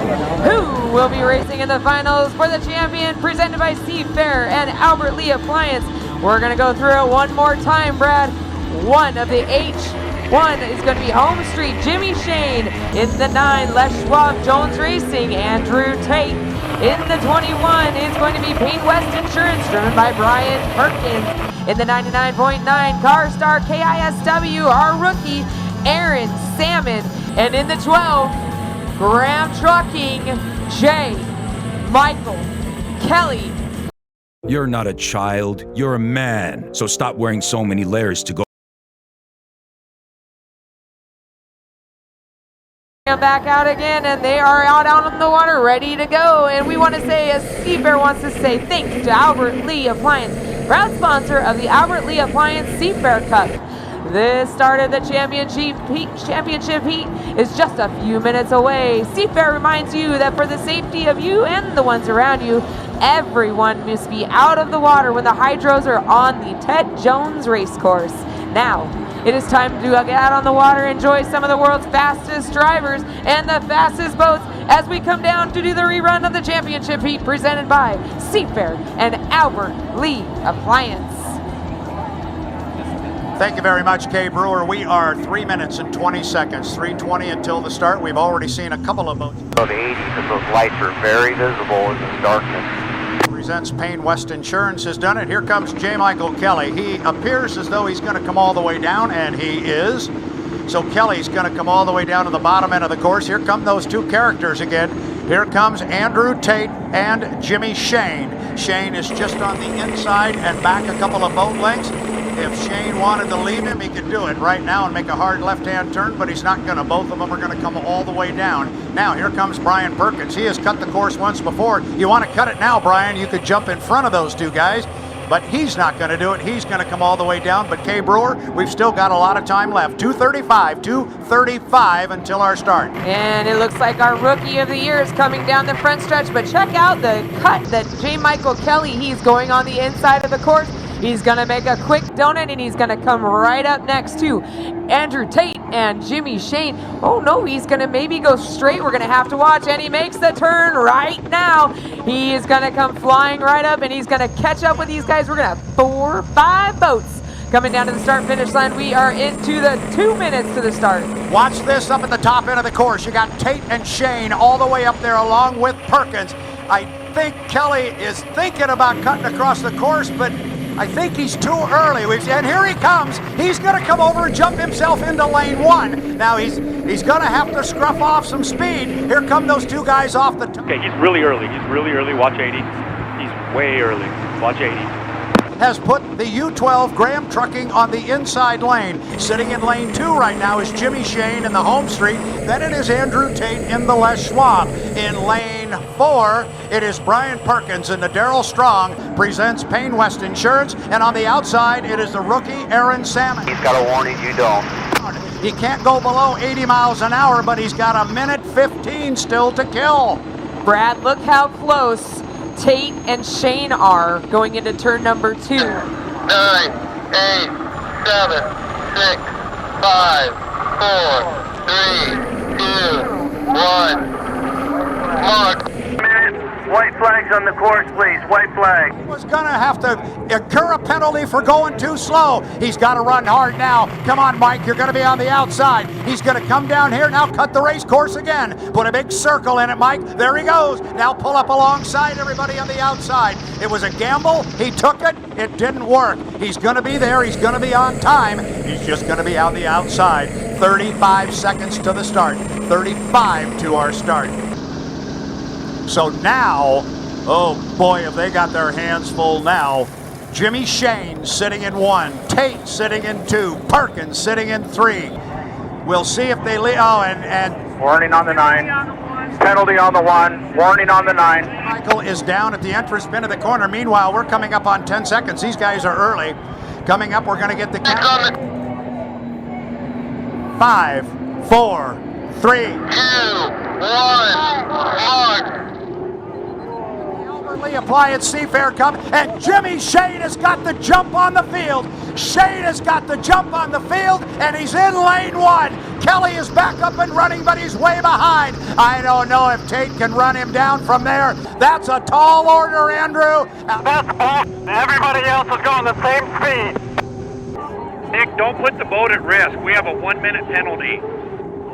You got to beat the 9 because we're going to fight this. You got to beat the 9. You're a tail and a half ahead. Tail and a half ahead. So Jimmy Shane coming into turn number 2 throws that rooster tail up as he comes around and collects the first of 3 laps to complete our final. Jimmy Shane is your leader. Brad Luce, bring him across. Here comes Jimmy Shane to put lap 1 in the books. Remember, we go 5. This is our final. Got just a rooster tail off, just a hair more. Just watch the lights, keep it on the water, away from the buoys. Don't worry about Jimmy, he's done. Shane, but unfortunately, he was not near the start that he had in the first one, and he's trailing by a rooster tail. Then it is the Darrell Strong presents Payne West Insurance, and we are getting word of a potential penalty on the 1. We'll monitor the radios. Right now, we're going to call him on the water until we get something official. Look at J. Michael Kelly. He is going to try and pull himself into fourth place, Kay, up the backstretch. He has a lot of time to make up for, but he's coming in on the inside of the rookie, Aaron Salmon. But look at Jimmy Shane out there in the home street boat. He is stretching his lead out every single lap against Andrew Tate. These 2.5 rooster tails on him. Nice and easy, nice and easy. race of the season at Guntersville, but with this brand new home street boat, he is making a statement. Yeah, and Tate's made up a little bit of ground here, and we have seen this before. We've seen these two guys go at it, and we have seen Tate a year ago. He ran down Jimmy Shane. We have a 1-minute penalty on the home street. Your leader is Andrew Tate. And J. Michael Kelly's going into turn number 1, took a huge hop as he passed by Aaron Salmon. He has just been told, I'm sure by his radio personnel, that one has got a penalty. He is looking at a third place position, but he's not satisfied with that. He wants to go after the second. Watch the rooster tail on that Graham Trucking. It is all over the place. J. Michael Kelly is flying that boat to extremes. Down the front straightaway, Jimmy Shane on the inside. He's got about 5 boat lengths on Andrew Tate. He appears to be your leader, but he is not. We have word of a 1-minute penalty. Here comes Tate. He is going to come down, and the two are going to be side by side as they come down. Tate picked up the left sponson, sets it back down as he comes into the corner. The race is going to be back here. It is Brian Perkins still running well in third place, but J. Michael Kelly is sniffing that second place as we are on lap number 4 up the backstretch. Whatever penalty we have a word of, Kay, I'm sure the drivers have it as well. Yes. He's charging hard. He's got the boots on. Take him wide. Go wide. Go wide. Tate is starting to walk around Jimmy Shane, but check out J. Michael Kelly and Brian Perkins fighting it out for what could be second and third place position. They are going into turn number 2. Brian Perkins is sitting in a second place because of the penalty put onto the home street boat. Here comes Andrew Tate as he's dancing across the water. He has almost got there. White flag is out. 1 lap to go. 1 lap to go. Shane's got the lead on the water, but he doesn't really have it. It is Tate. He's about 4 lengths back. Here comes your race, Graham Trucking people. J. Michael Kelly is going to pull up alongside Brian Perkins. Kelly is going to run for second place. Up the backstretch, our leader is still sitting outside the home street. Take him up the backstretch, Kay. Oh my goodness, with 5 boats out here, this water is getting rougher by the minute. But we only have a half a lap to go before we will see that checkered flag coming out. There goes Kelly. He has gone by him. And the crowd is just going Top crazy. end of the race course. Here comes Andrew Tate. It looks like you're going to give a checkered flag to Jimmy Shane. He's going to see a checker, but it really belongs to Andrew Tate, the winner of the 2018 Albert Lee Appliance Cup at Seafair. Now, here comes the race for second. Kelly on the outside, Perkins on the inside. Oh. J. Michael Kelly will come home in second place. What a run for that. Sometimes you beat your enemies, and sometimes they beat themselves. To Brian Perkins, and coming up, I get the penalty and he can't. They went the same speed. Pick up fourth place. We'll have to check the 1-minute penalty, but I don't think it has been a minute. I think Salmon will take fourth, and the U1 Home Street will take fifth. We'll wait until we get it officially. Unofficially, here is your order. There you go. There's your unofficial order right there. Give it to us, Brad. Unofficial order, U9, Les Schwab Tire with Andrew Tate. Second place, U12, Graham Trucking, J. Michael Kelly. Third place, the 21, Darrell Strong presents Payne West Insurance. Fourth place, the U99.9 CarStar powered Miss Ruck. And an unfortunate fifth place finish for Jimmy Shane in the home street bank, a 1-minute penalty. I'm asking the people up here who have radios in their ears, do we know what the call was on Mr. Shane?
Welcome back to H1 Unlimited's live streaming and coverage of the 2024 Apollo Mechanical Cup at Seafair, and welcome as well to our fans here along the shoreline on Lake Washington. My name is Brad Luce. I'm joined on start-finish by John Walters. We had a couple technical difficulties right there involving a power outage, etc., and so we're a little late coming on the pipes right now, but we are ready to go. John, are you wired up and hearing everything? Yeah, I can hear you fine. I think we're ready to go on this end too. We are ready to go, and we're coming up on 30 seconds to a 5-minute mark for our Heat 1A. We've got 4 boats ready to go. Quickly, we'll run it down. It is boat number 1, the Beacon Electric with J. Michael Kelly. It's the U9, Beacon Plumbing with Corey Peabody. Dave Vilwalk is in this one, and the U27, the Miss Apollo. And rounding out our 4-boat field, it's the U40, the Flavor Pack, and Dustin Eccles. John Walters, we are inside 10 seconds to our 5-minute mark. The boats cannot leave the pit area until such time, and at that 5-minute mark right now, at that mark, there must be a crew member with physical contact with the race boat in the pit area. It appeared that they were that way as they were at the dock, and 1, 2, 3 boats are coming out right now just waiting on the Flavor Pack. But John, we've got a couple of minutes here. We need to discuss a new start procedure. Yeah, this year a new start procedure has been implemented with a score-up buoy, and there'll be a given time that's dictated by the chief referee here as where they need to be. And basically, these days there's 2 starts before the race. They have to be at the score-up buoy at a particular time. If they're late or if they're early, they're penalized and have to start on the outside and behind everyone. And what that does is it guarantees, the score-up buoy is right at the start-finish line here. So they've got, roughly 1 minute and 15 seconds to get all the way back around the race course to the starting line. So once that score-up buoy, and once the score-up is good and they're inside that time frame, they've got to hustle to get around this 2-mile race course here in Seattle to get to the starting line on time, and that's really critical. And the reason we are doing this, John, we and I speak on behalf of H1 because I was part of this particular decision. What we wanted to do was eliminate, or at least try and minimize, the amount of times we had boats disqualified before a heat even started. If you jump this score-up buoy, you're going to have to move to the outside, but you're not disqualified. As we've got boats cutting the race course, we are still fighting for lanes. So our score-up buoy is the start-finish line. Our score-up time is 1 minute and 15 seconds. So we're going to see these boats behind the start-finish line where Dave Vilwalk just crossed in the U27 Apollo. Here comes the 2 teammates. That's going to be J. Michael Kelly in the red boat on the inside. That's the Beacon Electric. Next to him is Corey Peabody in the U9 to Beacon Plumbing. Looking for Dustin Eccles in the Flavor Pack. He too comes across the start-finish line. We saw a couple of our boats take that. We saw one of our boats cut across the race course and go to the back stretch. That is a legal maneuver where it was accomplished by Dave Vilwalk. So we're still fighting for lanes, John. It's just a little different in how we score up and have to be at the start-finish line at 1:15. It is a little different, and it's very critical, and that's why the boats can't leave early. Your pit position can make a difference on when you get on the race course and how early you can get to the race course, and that's why the new rule reads that a crew member must be on the dock with a hand physically on the boat when the 5-minute gun goes off to prevent anyone from leaving early and getting a position on the race course that might be better for them than somebody else just because they left sooner. So our boats are on the race course. We are at approximately 2 minutes and 8 seconds until the start. We've had, as I mentioned earlier, a power outage here on the start-finish line. It has affected Mark, 2 minutes until the start. We had a power outage up here. It has not only affected our clock system, and that's why our live stream viewers are not seeing it on the screen, but at the same time, it has affected our video feed. We are monitoring it closely for those of you watching on the web and the H1 Unlimited YouTube channel. But John, here's the first piece to the puzzle on the start procedure. The boats are at the top end of the race course at 1:35. They have to be behind the starting line at 1:15. This looks like it's not going to be a problem at all because on my watch we've got about 8 seconds until the 1:15 mark. Here comes Dave. They're coming down. The field's coming at 16:15 mark. That looked to be clean to me. John will get it official on the radio, and it was a good score up, so everything's good now. Now here is the other piece to the puzzle. The boats are in their lanes right now, but those lanes are not yet established. They could still have a leapfrog up the backstretch. If somebody was to gain a 5 boat length advantage, they could move over on a boat to their left. They determine their lane at the entrance pin to turn 2. That is what we call the commitment buoy. That is when you commit to your lane. But John, what we saw coming off the corner and what we're looking at now, the boats are bunched up. Nobody is going to make a move from one lane to another. No, I don't think so either, and there's not nearly enough time to do that. Jay Michael's got the inside now, right now, and looks like that's where he wants to be. Actually, most of the guys prefer lane 2 right here. It's a little bit better to get into there, and Dave Vilwalk's on the outside where he likes to be. And we want to remind all our swimmers, you must be out of the water right now when the hydros are on the Ted Jones race course. It's time to get out of the water and enjoy the world's fastest race boats, the H1 Unlimited Hydroplanes. John, we're squaring up and coming down to the start. We're inside 10 seconds from lane number 3. Dustin Eccles going to get down here first, but I think he's going to be a little bit on the early side. We'll have to check it. It looked like Eccles may have jumped the start, but we'll call them the way they are on the water. John, he's got a big lead down there. If he was legal, he's off to a great start, but that's a question. He does have a big lead. He got into the turn first, and he's exiting the turn first. We've got 2 really fast boats on the inside of him, though, with Corey is pushing him really hard down the back straightaway, and Jay Michael Kelly's taking the short course around on the inside lane. I am told the start is good, so Dustin Eccles up the backstretch, got about a 3 boat length lead on Corey Peabody. They get to the top end of the race course now. Peabody's pulled right up alongside Dustin Eccles. 3rd place on the inside is J. Michael Kelly saving ground on an inside lane, but Corey Peabody has driven around on the inside, gotten past Dustin Eccles. We're going to go 3 times around this 2-mile race course, and I'll tell you what, Dustin, he is flying the 40, the flavor pack, John. Yeah, he's really got that thing rolling coming into the first turn here, and he's going to a little bit longer way around the race course. They've moved outside on him and pushed him out just a little bit. And Corey's working really hard there to keep him on the outside and not let him get around him. Jay Michael's got, the shorter way around the race course, but he just doesn't seem to have the acceleration off the exit pin here as the other 2 guys are driving away from him right now. Dave's on the back, coming up the backstretch there. They're struggling with some boat speed and just trying to score some points at this point. The Aaron Sweater Market since 1892 for the authentic and original Irish Aaron. Top end of the race course again is still Corey Peabody and Dustin Eccles. We were told the start was good, but I don't know. We're still looking at that one coming off the top end of the course. Either way, John Walters, this is a good deck-to-deck boat race here. The flavor pack showing some really strong speed, and Corey just had the boat get away from him a little bit. He had to pull his foot, and that's given Dustin Eccles an opportunity here as we start lap 3 to open up a couple of boat lengths on Corey Peabody. But Peabody is inside him now. Corey turns the corner first, but it's going to be Dustin, I think, on the outside that may show his nose as they come off the pin.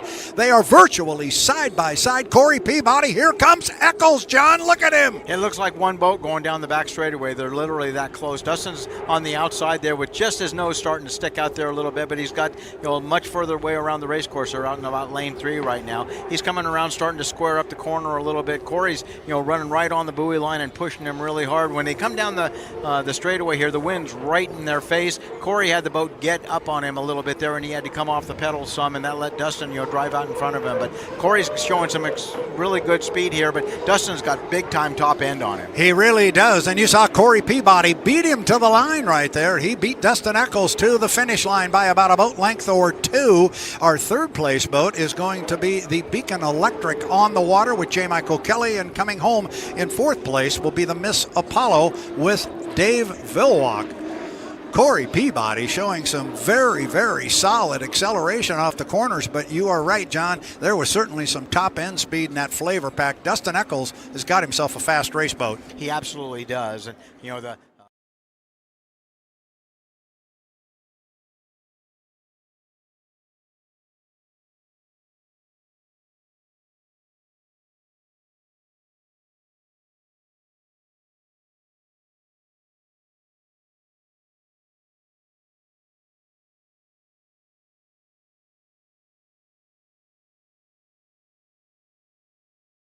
really great races back east, and in our top qualifier here, Andrew Tate does an excellent job of making starts and getting the boat around the race course. Comes from a long line of boat racers. His father Mark Tate was a driver, and his grandfather Joe Tate, drove boats. So I think it only makes sense that he comes from a long line of winners that way, and he's continuing to do so here. So I think he wants to make his dad proud. We got to see and spend a little time with Mom and Dad in Tri-Cities last weekend, and everybody here, the Mercury boat, Mercury Coffee Company, they're running really well right now. Jamie does a great job of driving that boat, and well prepared by Scott Rainey and everybody over there.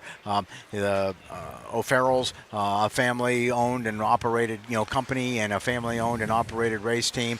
They always have an awful lot of fun there, and Rob Graham. We said thank you to Rob Graham and all his efforts earlier in the day, and this is the boat that his team put together to represent their trucking company, and it's going to be fun.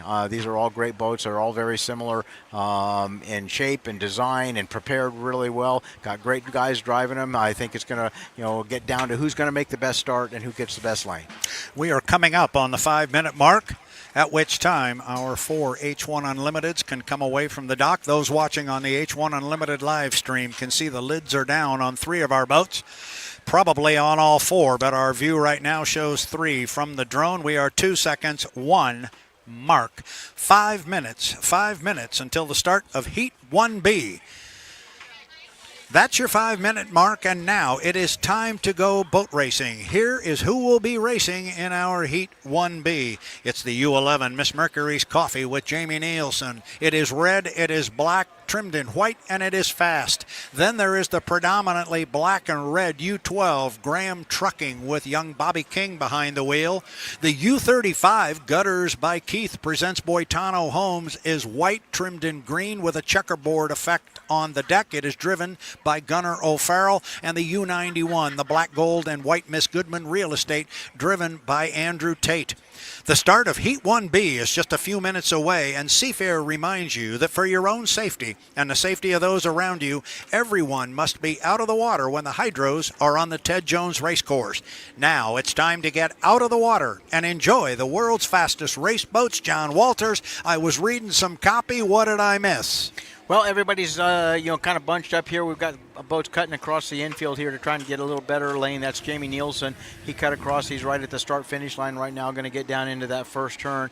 The other 3 boats are pretty well all together in the upper turn in the bridge there. They're scoring up, trying to size each other up and still trying to get that inside lane. Like I said before, most of the guys here would prefer to be in lane 2. That seems to be the fastest lane around the race course, but lane 1 is always the shortest. So these boats turn so well, and there's not much of a handicap to be on the inside. Keeping an eye here, just as part of this heat, I'm going to keep an eye on Gunnar O'Farrell in the U35. The Gutters by Keith presents Boitano Homes. He hooked up in a whale of a race last week against Bobby King. Yes, it was for 3rd place, but it was a doozy, and Gunnar was pretty proud of himself that he was able to pull off the victory. Well, he finds himself lined up here again with Bobby King. Now, at the top end of the race course, it's Jamie Nielsen. You were mentioning lane 2 is probably the place to be, but boy, Nielsen's got a knack of putting that boat on an inside lane. He absolutely does, and Jamie's one of those guys. I used the phrase earlier that he tends to qualify the boat faster than the numbers would indicate, and he puts himself in a position to be in that inside lane and makes really good starts right on the money. Andrew Tate over there does the same, so there's going to be a bit of a battle here as they get a little bit closer. I wouldn't be at all surprised to see somebody try to cut across the infield lane or infield here to try and get the inside lane and give themselves an advantage. Coming up on 2:20 to the start. Again, our boats have to be behind the start-finish line at 1:15. So they've got exactly 1 minute. 1 minute. John, this is where the 80-mile-an-hour rule comes into play. We got a couple of boats crawling up the backstretch, so that's going to be Gunnar O'Farrell and Andrew Tate. In the past, that would be a penalty, dropping below 80 miles an hour, but that's okay. that is okay for them to crawl up there like that. They don't have to worry about dropping under 80 miles an hour. If they had to go 80 miles from where they were and kill a full minute, they would never have been able to do it without jumping across the start-finish line. That's the new rule, and it looks like right now the boats are going to come off the top end of the race course with Andrew Tate sitting in lane number 1, Gunnar O'Farrell in 2. Again, this can change. Watch Gunnar up there as he comes off the top end. If he leaves room between himself and Andrew, and if somebody jumps inside him, and they are not going to, but again, we don't establish our lane. Now watch this. Here comes Jamie Nielsen. He's going to try and leapfrog across. He's got about 4 seconds to kill. Make it 2, 1. Mark, I think he is good. He's got to have 5 boat lengths to jump left. He's certainly got that. Jamie Nielsen, if he wants that inside lane, he can move over and grab it. He did do that, John. He used the new starting procedure and the score-up buoy to his advantage. Now watch him pull his foot, and now he just has to defend that lane against Andrew Tate. Great move. The score-up was legal. That was an excellent move, and everything was 100% legal. The guys that got up there a little bit early, they sacrificed their speed and had to slow way down because they were so much earlier. Jamie laid back and waited for an opportunity to get after the power and just drove by everybody. Like you say, you have to have a 5 boat length overlap. You don't establish your lane until you get to the entrance pin of this turn up here. So he did an outstanding job. That's just the way it should be done. Jamie Nielsen is in lane number 1. Andrew Tate's going to run in lane 2. It's going to be Gunnar O'Farrell in lane number 3. And on the outside, it's going to be Bobby King. Looking at my unofficial clock now, we're coming up on 13 seconds until the start. Now we are at 10. Boats are coming off the top end of the race course. Jamie Nielsen starts to put his foot in it, and they are driving hard to the line. We are for 3, 2, 1. Mark. Unofficially, it looked good from here, and it was a good 4-boat wide start as they blow down. We are being told it was a good start. Andrew's going to get down to the corner first, I think, in lane number 2, but Jamie Nielsen with that inside lane position is going to come off in first place, John. There he's getting some dividends, and look at Andrew Tate.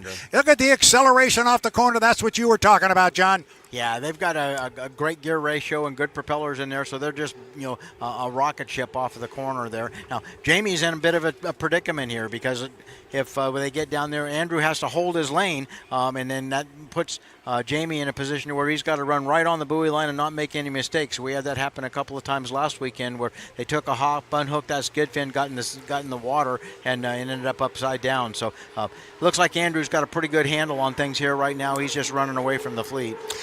Lap 1 is in the books. It belongs to Andrew Tate. Then it is Jamie Nielsen and the Mercury's Coffee. I said I was going to keep an eye on young Gunnar O'Farrell. He's going to try and hook up again with Bobby King for 3rd place. But down to the lower end of the race course, you see that lane position help Jamie Nielsen. He closes up a little bit on Andrew Tate and the Goodman Real Estate, but there's what John was talking about, the acceleration off that exit pin and that U91. The boat comes out of that corner like it was shot out of a cannon. And look at Gunnar O'Farrell now making a move on the inside. Bobby King, they hooked up a week ago, and it was a gem.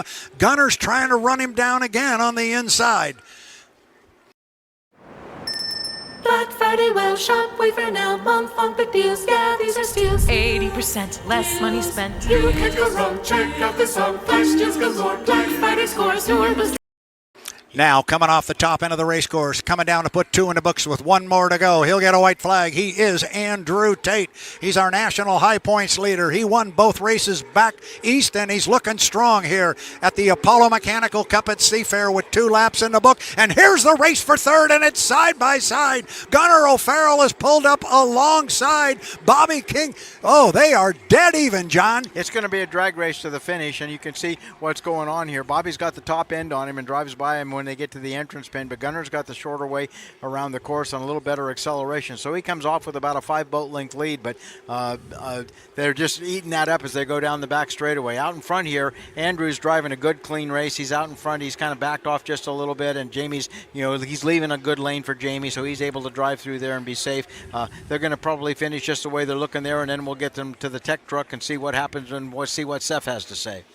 And here comes Andrew Tate. His spotters are just telling him where the good water is, and right now they're telling him it's about lane number 4. Andrew Tate will come home in first place on the water in the U91 of Goodman Real Estate. Jamie Nielsen will come home in second place in the Mercury's Coffee, and it's Gunnar O'Farrell flying the U35 Gutters by Keith presents Boitano Homes. He'll come home in third place.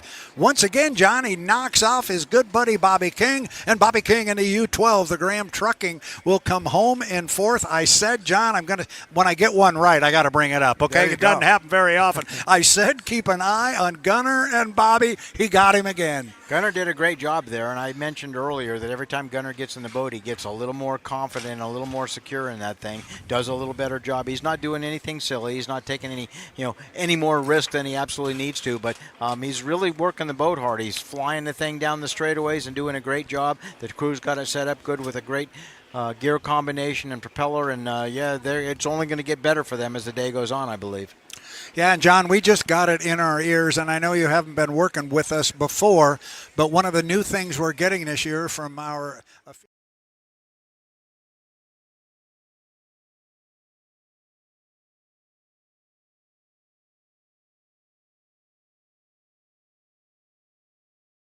from our vantage point, John, of the Stansers Memorial Pit area, and I see H1 Unlimited hydroplanes sitting in the water. We are getting close to being ready to go racing in our Heat 2A. I'm going to close my book here, and I'm going to take a look at the schedule, see when that time is, and it looks like we're slated to come at 2:15 was the vintage boats. 2:35, 2:40 should be the start of our Heat 2A.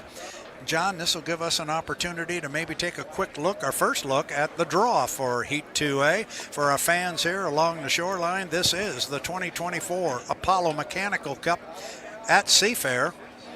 We got 4 boats coming in our Heat 2A, and if one looks really, really good on the water, this might be the one. We got some hot dogs in this one. We've got our defending Lake Washington champion, J. Michael Kelly, driving the U1, the Beacon Electric. He will be in our Heat 2A.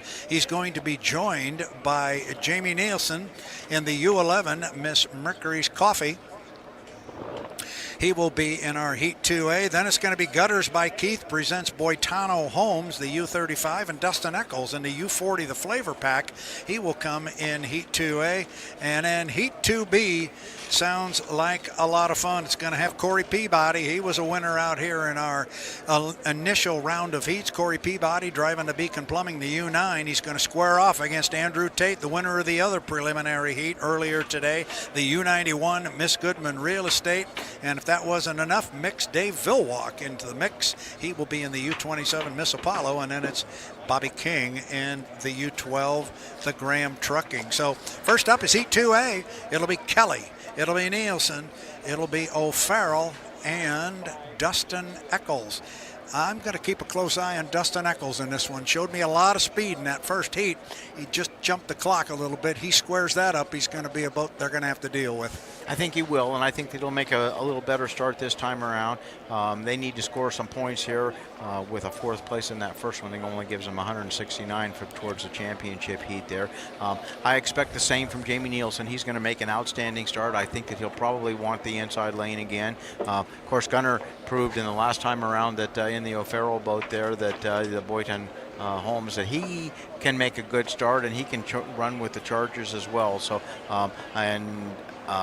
obviously J. Michael Kelly out there, he doesn't have number 1 on his boat because he didn't do really well last year. Obviously, that's to signify that he was last year's national champion. So the race fans in Seattle here saw him pull off an amazing victory last year, not only to win the APBA coveted Gold Cup, but also to win the Seattle event, which is a major event in its own right, and so much history and everything here. This is going to be an outstanding heat, and I just look forward to a good, safe heat, good, clean driving, and the boats are really fast, and it's going to be an exciting thing, fun one to watch. It is indeed. Apollo Mechanical Contractors. Apollo is proud to be a sponsor of Seafair. We believe in supporting events that enhance the lives of our community and help build people who build Firm those lanes at the entrance to turn 2. Inside 5 minutes, and Seafair would like to take this opportunity to remind everybody of who will be racing in our Heat 2A. It is the U1, the Beacon Electric with J. Michael Kelly, a predominantly red boat trimmed in yellow. Then it's going to be the U11, the Miss Mercury's Coffee, Jamie Nielsen. The boat is black, red, and trimmed in white. Then it is the predominantly white trimmed in green and black, the U35. Gutters by Keith presents Boitano Homes. It is driven by Gunnar O'Farrell. Rounding out the field, the bright yellow and blue flavor pack. It is the U40. It's driven by Dustin Eccles. The start of Heat 2A is just a couple of minutes away. Seafair reminds you that for your own safety and the safety of those around you, everyone must be out of the water when the hydros are on the Ted Jones race course. Now it's time to get out of the water and enjoy the world's fastest race boats. It's time for Heat 2A. John Walters, as I like to say to you all the time, I've been reading copy. What did I miss? Who's cutting the course here? Well, we've got all 4 boats on the race course here. We've got Jamie Nielsen cutting across the inside here just to make his first lap across the start-finish line, which is required. All boats have to cross the start-finish line before the start.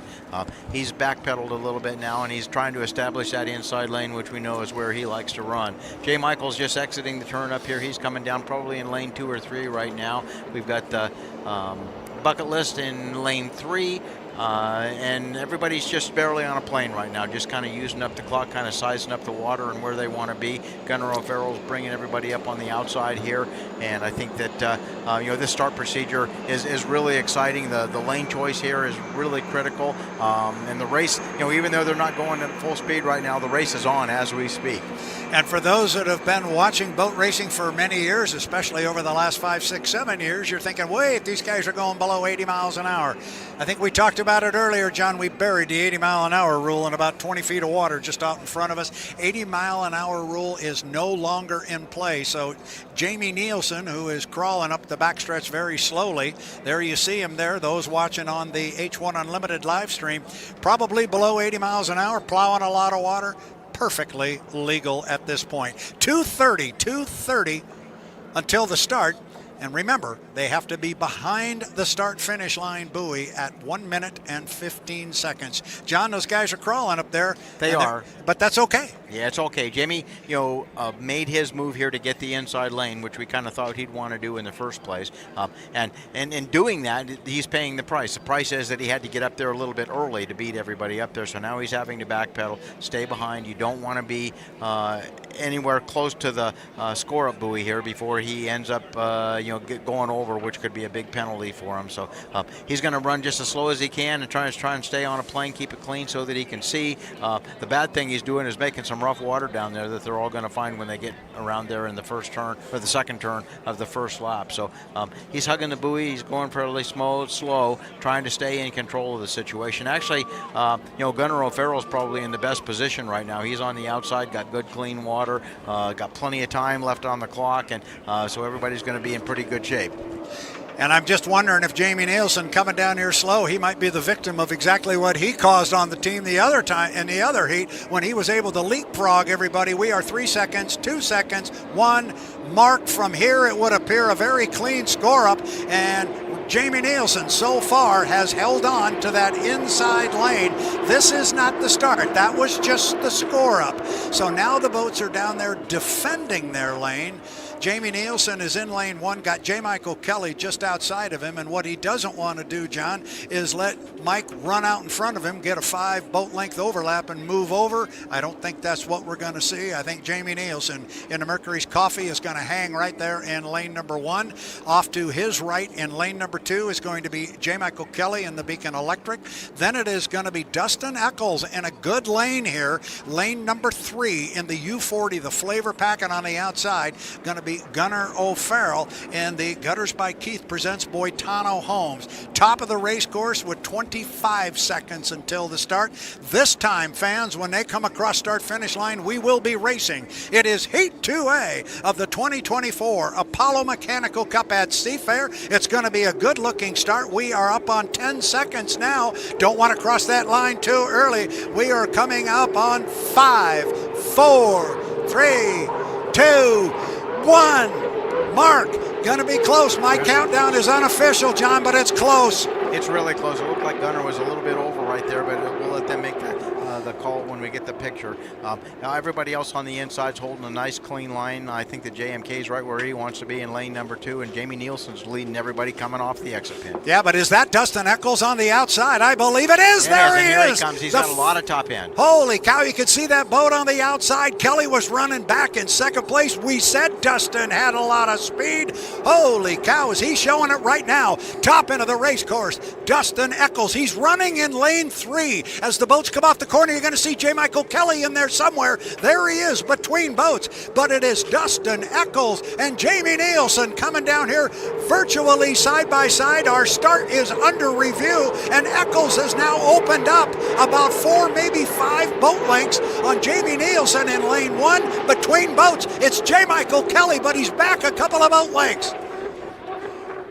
Dustin is just really hooked up and rolling here. He's really going fast coming off the exit pin. He's in control of this situation now because he can move over and tighten up the radius a little bit if he needs to and not leave any more room for the boats on the inside than they absolutely have to have. But he's stretching it out here, and they're going really fast into this next turn. I am being told, John, that we have had 2 boats that have jumped the gun. That's the U-35 and the U-11. So that's Gunnar O'Farrell and Jamie Nielsen. What that translates to, at least so far, we have heard nothing about Dustin Eccles and the U-40, the flavor pack. Dustin driving a whale of a boat race. He puts 2 in the book, flies the U-40, the flavor pack, across start-finish line. He's our leader on the water, and he also, according to the officials, is legal at the start. Second place is J. Michael Kelly, but he's running outside of Dustin Eccles. That's going to be a tall order to run him down. Dustin Eccles, John, this boat is really impressing right now. It is. It got really good boat ride. I mean, the thing gets a little bit loose coming down the front straightaway here with the wind in his face, but he's got good control with the front wing and the canard. He's able to lay it down. Boat turns like it's on a string. JMK's on the inside of him. They're on the outside of him. Going to have to drive around. He's got the rough water to deal with and certainly the longer way around the race course. It turns out that, as they come off the exit pin here now that, Dustin's got enough room. He can move over if he wants to. He's got a 7 boat length overlap. He can run in any lane he wants, pick the clean water. Should be a checkered flag if I can count. Dustin Eccles in the flavor pack, coming from lane 3 on the outside of J. Michael Kelly, picks up the checkered flag. Kelly comes home in second place driving the U1, the Beacon Electric. Then we had gun jumps by the U11, the Mercury's Coffee, and Gunnar O'Farrell. And the Gutters by Keith presents Boitano Homes. Wow, John, we talked about it after the first heat that Dustin Eccles, he blew the start, he jumped it, he felt bad about it, but we saw an awful lot of speed. Boy, that was impressive. The 40, Dustin Eccles, and the 1, J. Michael Kelly, were both legal.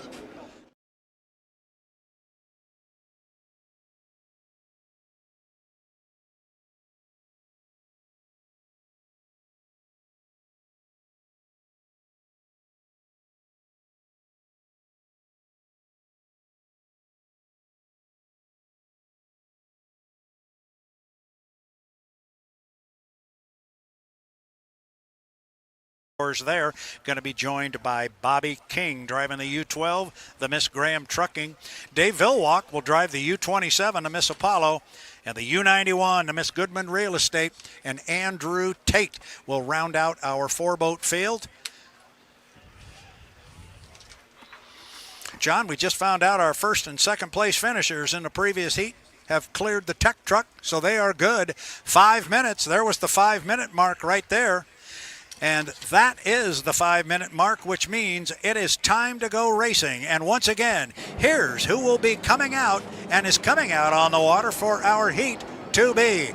It is the U27, the Miss Apollo, with Dave Vilwalk driving. The U9, the Beacon Plumbing, with Corey Peabody. The U12, the Miss Graham Trucking, with Bobby King doing the driving. And the U91, the Miss Goodman Real Estate, with Andrew Tate. The start of our heat is only a few minutes away, and Seafair reminds you that for your own safety and the safety of those around you, everyone must be out of the water when the hydros are on the Ted Jones Racecourse. So now it's time to get out of the water and enjoy the world's fastest race boats. John, I read my copy. Looks like we got 1, 2, 3, 4 boats on the backstretch. They're all kind of spread out like a parade route there. We'll see if anybody wants to cut across the racecourse, but so far, all 4 are heading up to the north end. Yep, all 4 of them are out there and on a plane. Of course, it's extremely important to be, the first one out there to be able to get the lane and get the position that you want. The rules have been changed to help, give everybody a little better start at that. And it takes a moment or two for the boats to spool up to where the propeller's turning fast enough to drive away from the dock. There has to be somebody from the crew, with physical contact with the boat. So of course that's the guy with the longest arms. But they're all out there right now, and it looks like Corey's trying to get the inside lane. Of course, Andrew Tate's coming up here next to him in lane 2.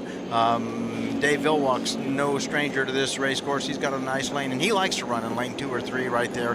And then we've got the Graham boat on the outside. Everybody's going slow, looking for that best lane. Yeah, as they went up the backstretch, Corey Peabody was kind of trailing the field, and he decided to jump across the race course, and in doing so, he put himself in front of and on the inside of Andrew Tate in the Goodman Real Estate. We'll see if that holds, as all our boats are down. All our boats are down at the lower end of the race course. The 27, Dave Villwock, is on an outside lane right there. You see him pulling up alongside a couple of the boats. So right now, at least, it is Corey Peabody in 1, and next to him and just behind him on the right side there is the gold and white and black of the U91, the Goodman Real Estate. But John,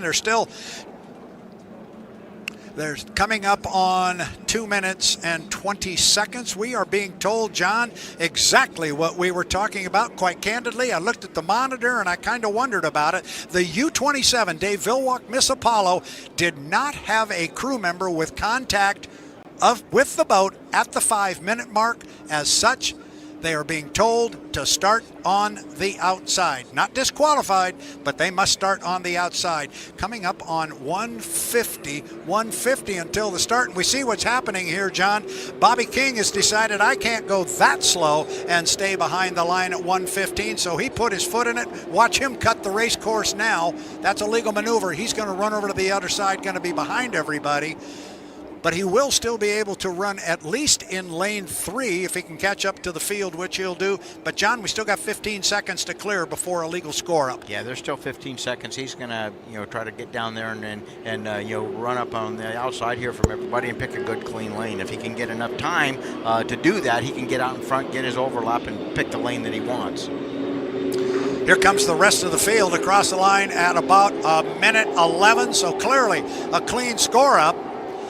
And now it is Andrew Tate running hard down to the lower end of the race course. Corey's going to run with him because Corey does not want to let Andrew have an opportunity to move over on him. That's called protecting your lane, and it appears as though Corey Peabody has definitely done it. We also have Bobby King in the Graham Trucking. He has now come across the field and legally scored up as well. He will pull up behind the boats and will be able to stick himself, at least, John, into lane number 3.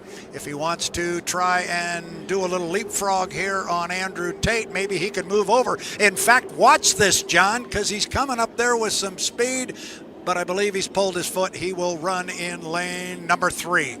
So to the top end of the race course, Corey Peabody, Beacon Plumbing's going to be in 1. Andrew Tate's going to be in 2. Going to be Bobby King sitting in 3. On the outside is going to be Villwock. We are inside 15 seconds until the start. They come off the top end of the race course looking for Villwock. He trails the field. We are inside 10 seconds to the start. We're inside 5 seconds. We are 4, 3, 2, 1. Mark.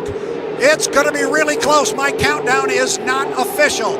Countdown is not official. It's Bobby King who gets down to the lower corner first, but he's got a lot of speed off to his left, John. Yeah, that was an amazing start by Bobby. He, looked to be really out of sorts there, but did a good job of coming back. Of course, Corey Peabody on the inside is right where he wants to be. He's got the punch combination there coming off the turn down there to where he can accelerate really hard, and he hold his lane down here, he'll be in really good shape. He's looking in his mirrors right now, and those guys are getting awfully big as they come into this turn. The U12, Bobby King, the Graham Trucking, has jumped the start, so he has got a 1-minute penalty. But the two boats who won our first two heats of the day, Corey Peabody and the Beacon Plumbing, Andrew Tate and the Goodman Real Estate running 1-2, but it is Corey Peabody. Opened up about 2/3 of a rooster tail on Andrew Tate. This Beacon Plumbing is a rocket ship, and he's got about 5 or 6 boat lengths on Tate, as on lap number 2, they enter turn 1 at the bottom of the race course. Tell you what, this boat gets out of the corner really quick, that U9 Beacon Plumbing, but we said the same thing about Andrew Tate, and quite honestly, John, here he comes. Yeah, he's coming up real hard on the outside there, and he's got a really good boat ride. It just seems to do everything that he wants when he needs to do it. But Corey's got some top end on here, and he's starting to stretch out the rooster tail just a little bit. That puts him in a position to, move into the lane there. I don't think he has the 7 boat lengths to where he can move out or change lanes, but at this point, I don't think he needs to. He's running right on the buoy line. He's out about lane 2.5 or so, where he's got plenty of room there. But Andrew is right in the rooster tail, and he's pushing him hard. 1 lap to go. They put 2 in the books. That's 2 out of 3. It's Corey Peabody and the Beacon Plumbing to U9. Andrew Tate and the Goodman Real Estate, our national high points leader, trying to run down Corey Peabody at the bottom end of the race course. This is where Andrew Tate's been able to make up ground on Corey, and he's right there again. And as they come off the corner, then it's Corey who starts to move out as he gets the top end speed John was just talking about. Looks like last lap, John. Looks like the same thing. Pretty much the same thing. Corey just snaps off the turn there, and he's got good top end as well. Andrew's got a great boat ride on the outside there, and he seems to pull him just a little bit right here in the top end, but they get to the turn faster than he can really use that. So it really doesn't do him much good. It keeps him close, but won't allow him to get past him. So Corey's kind of throwing down the gauntlet here. He was last week's winner. He's running really hard, really strong here. He's putting on a show right now, and he's throwing, like I say, he's drawing a line in the sand. Well, he just drew it with a checkered flag at the end of lap number 3. Corey Peabody in the U9, the Beacon Plumbing.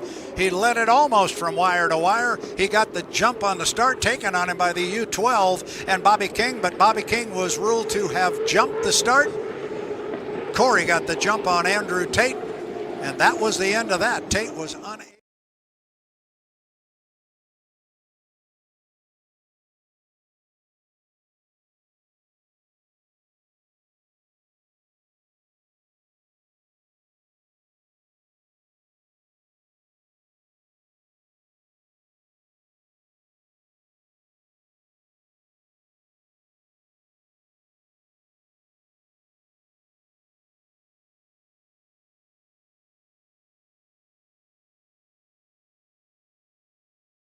There, you got about 1 minute and 20 seconds to get down there and put your hand on that boat.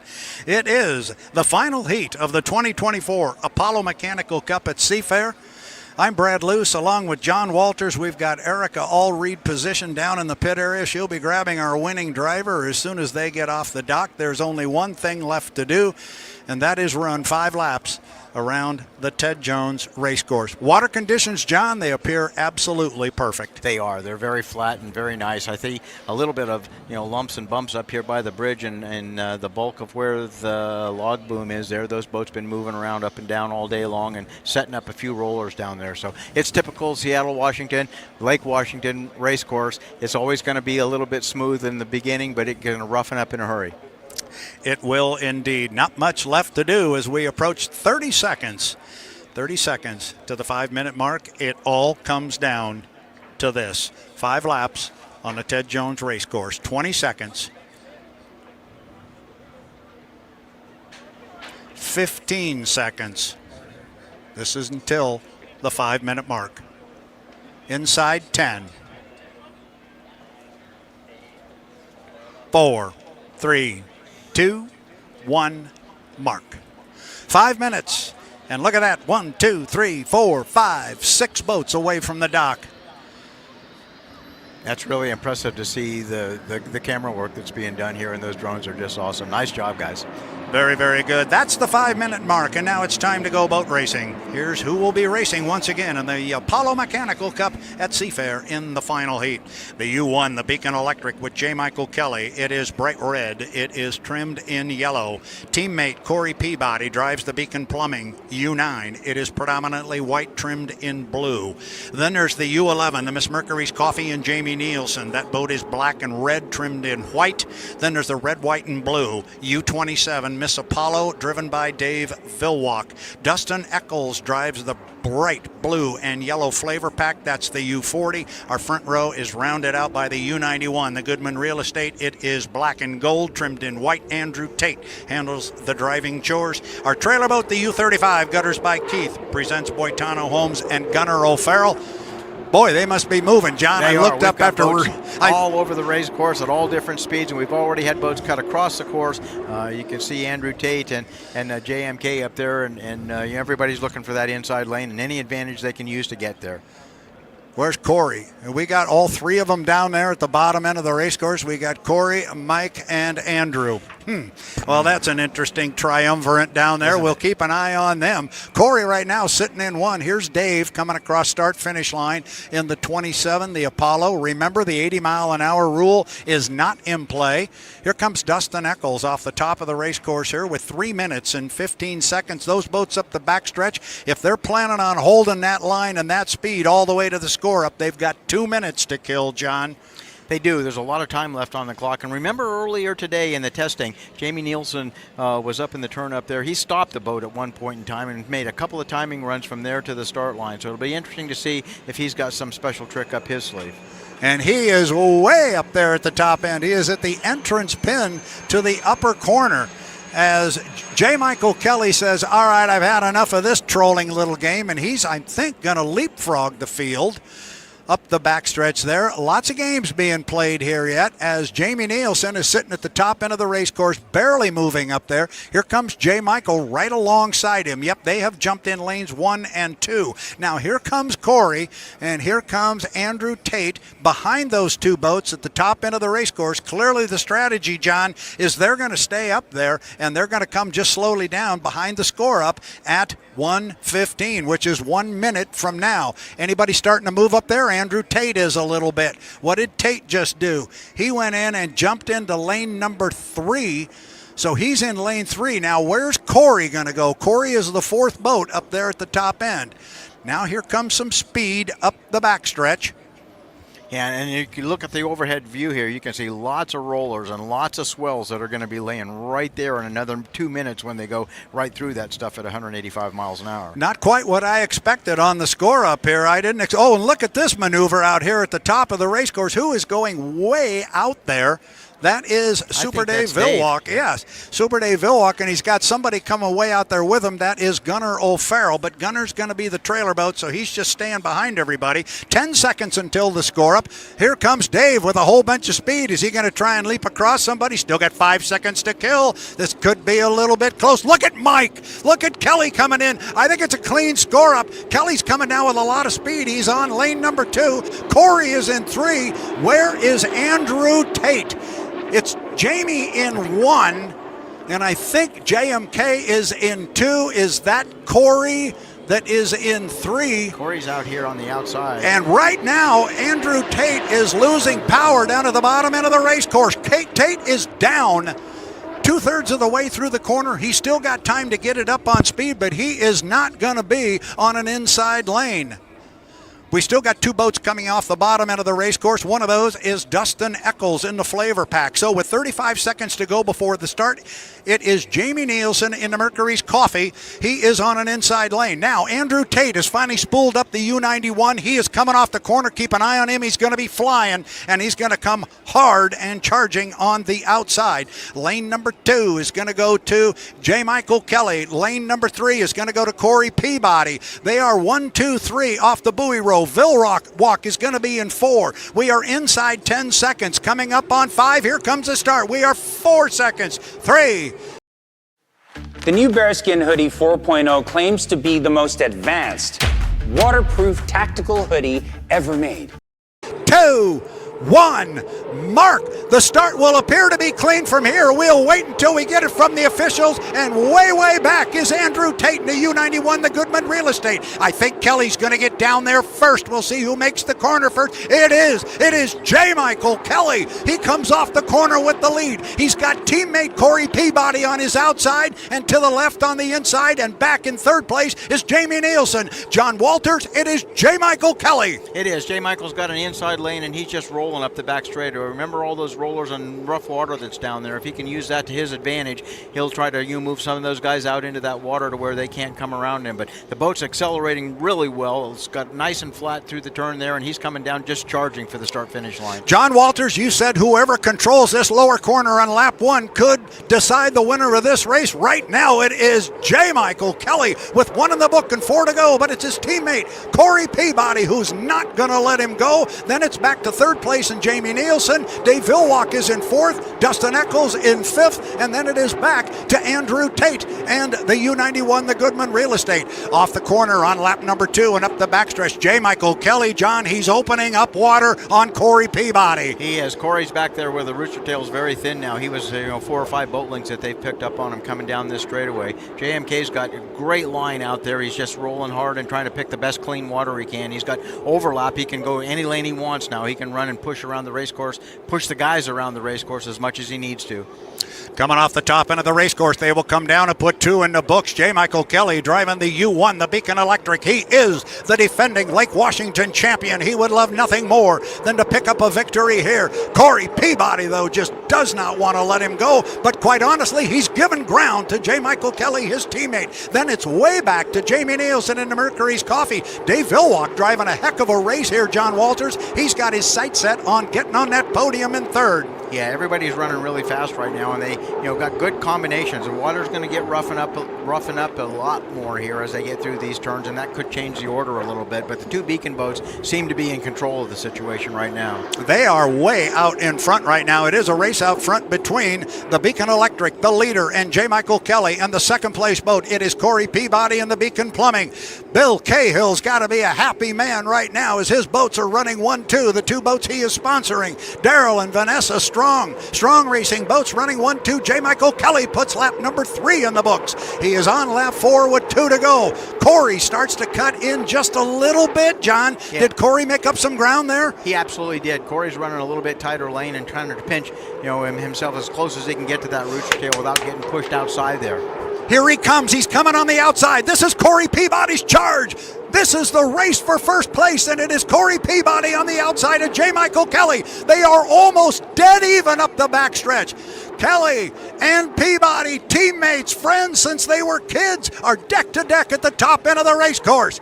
Now watch them come off the pin. They'll come down and pick up the white flag with 1 to go. There's Corey. Corey on the outside. Oh, what a run we're going to have. The 2024 Mechanical Cup, the Apollo Mechanical Cup is a dead even heat with 1 to go. Peabody on the outside. He's back by a boat length. John, it does not get any better than this. They're absolutely side by side. You really can't tell which boat's which when looking at the rooster tail, and they're both really flying to things. They both want to win this real big time. Now, we went through the stats here a little bit ago, and J. Michael Kelly needs to stay in this in order to be competing for the national championship. So he's going to give it everything he's got to win. He's got about a boat length, maybe a boat length and a half on teammate Corey Peabody. He's halfway up the backstretch. There is 1/2 of a lap to go for the Apollo Mechanical Cup at Seafair. 2 teammates, J. Michael Kelly on the inside, Corey Peabody on the outside. This is the race for the checkered flag. Has it been closer than this at Seafair? I don't know, but here we go. It is Kelly, it is Peabody.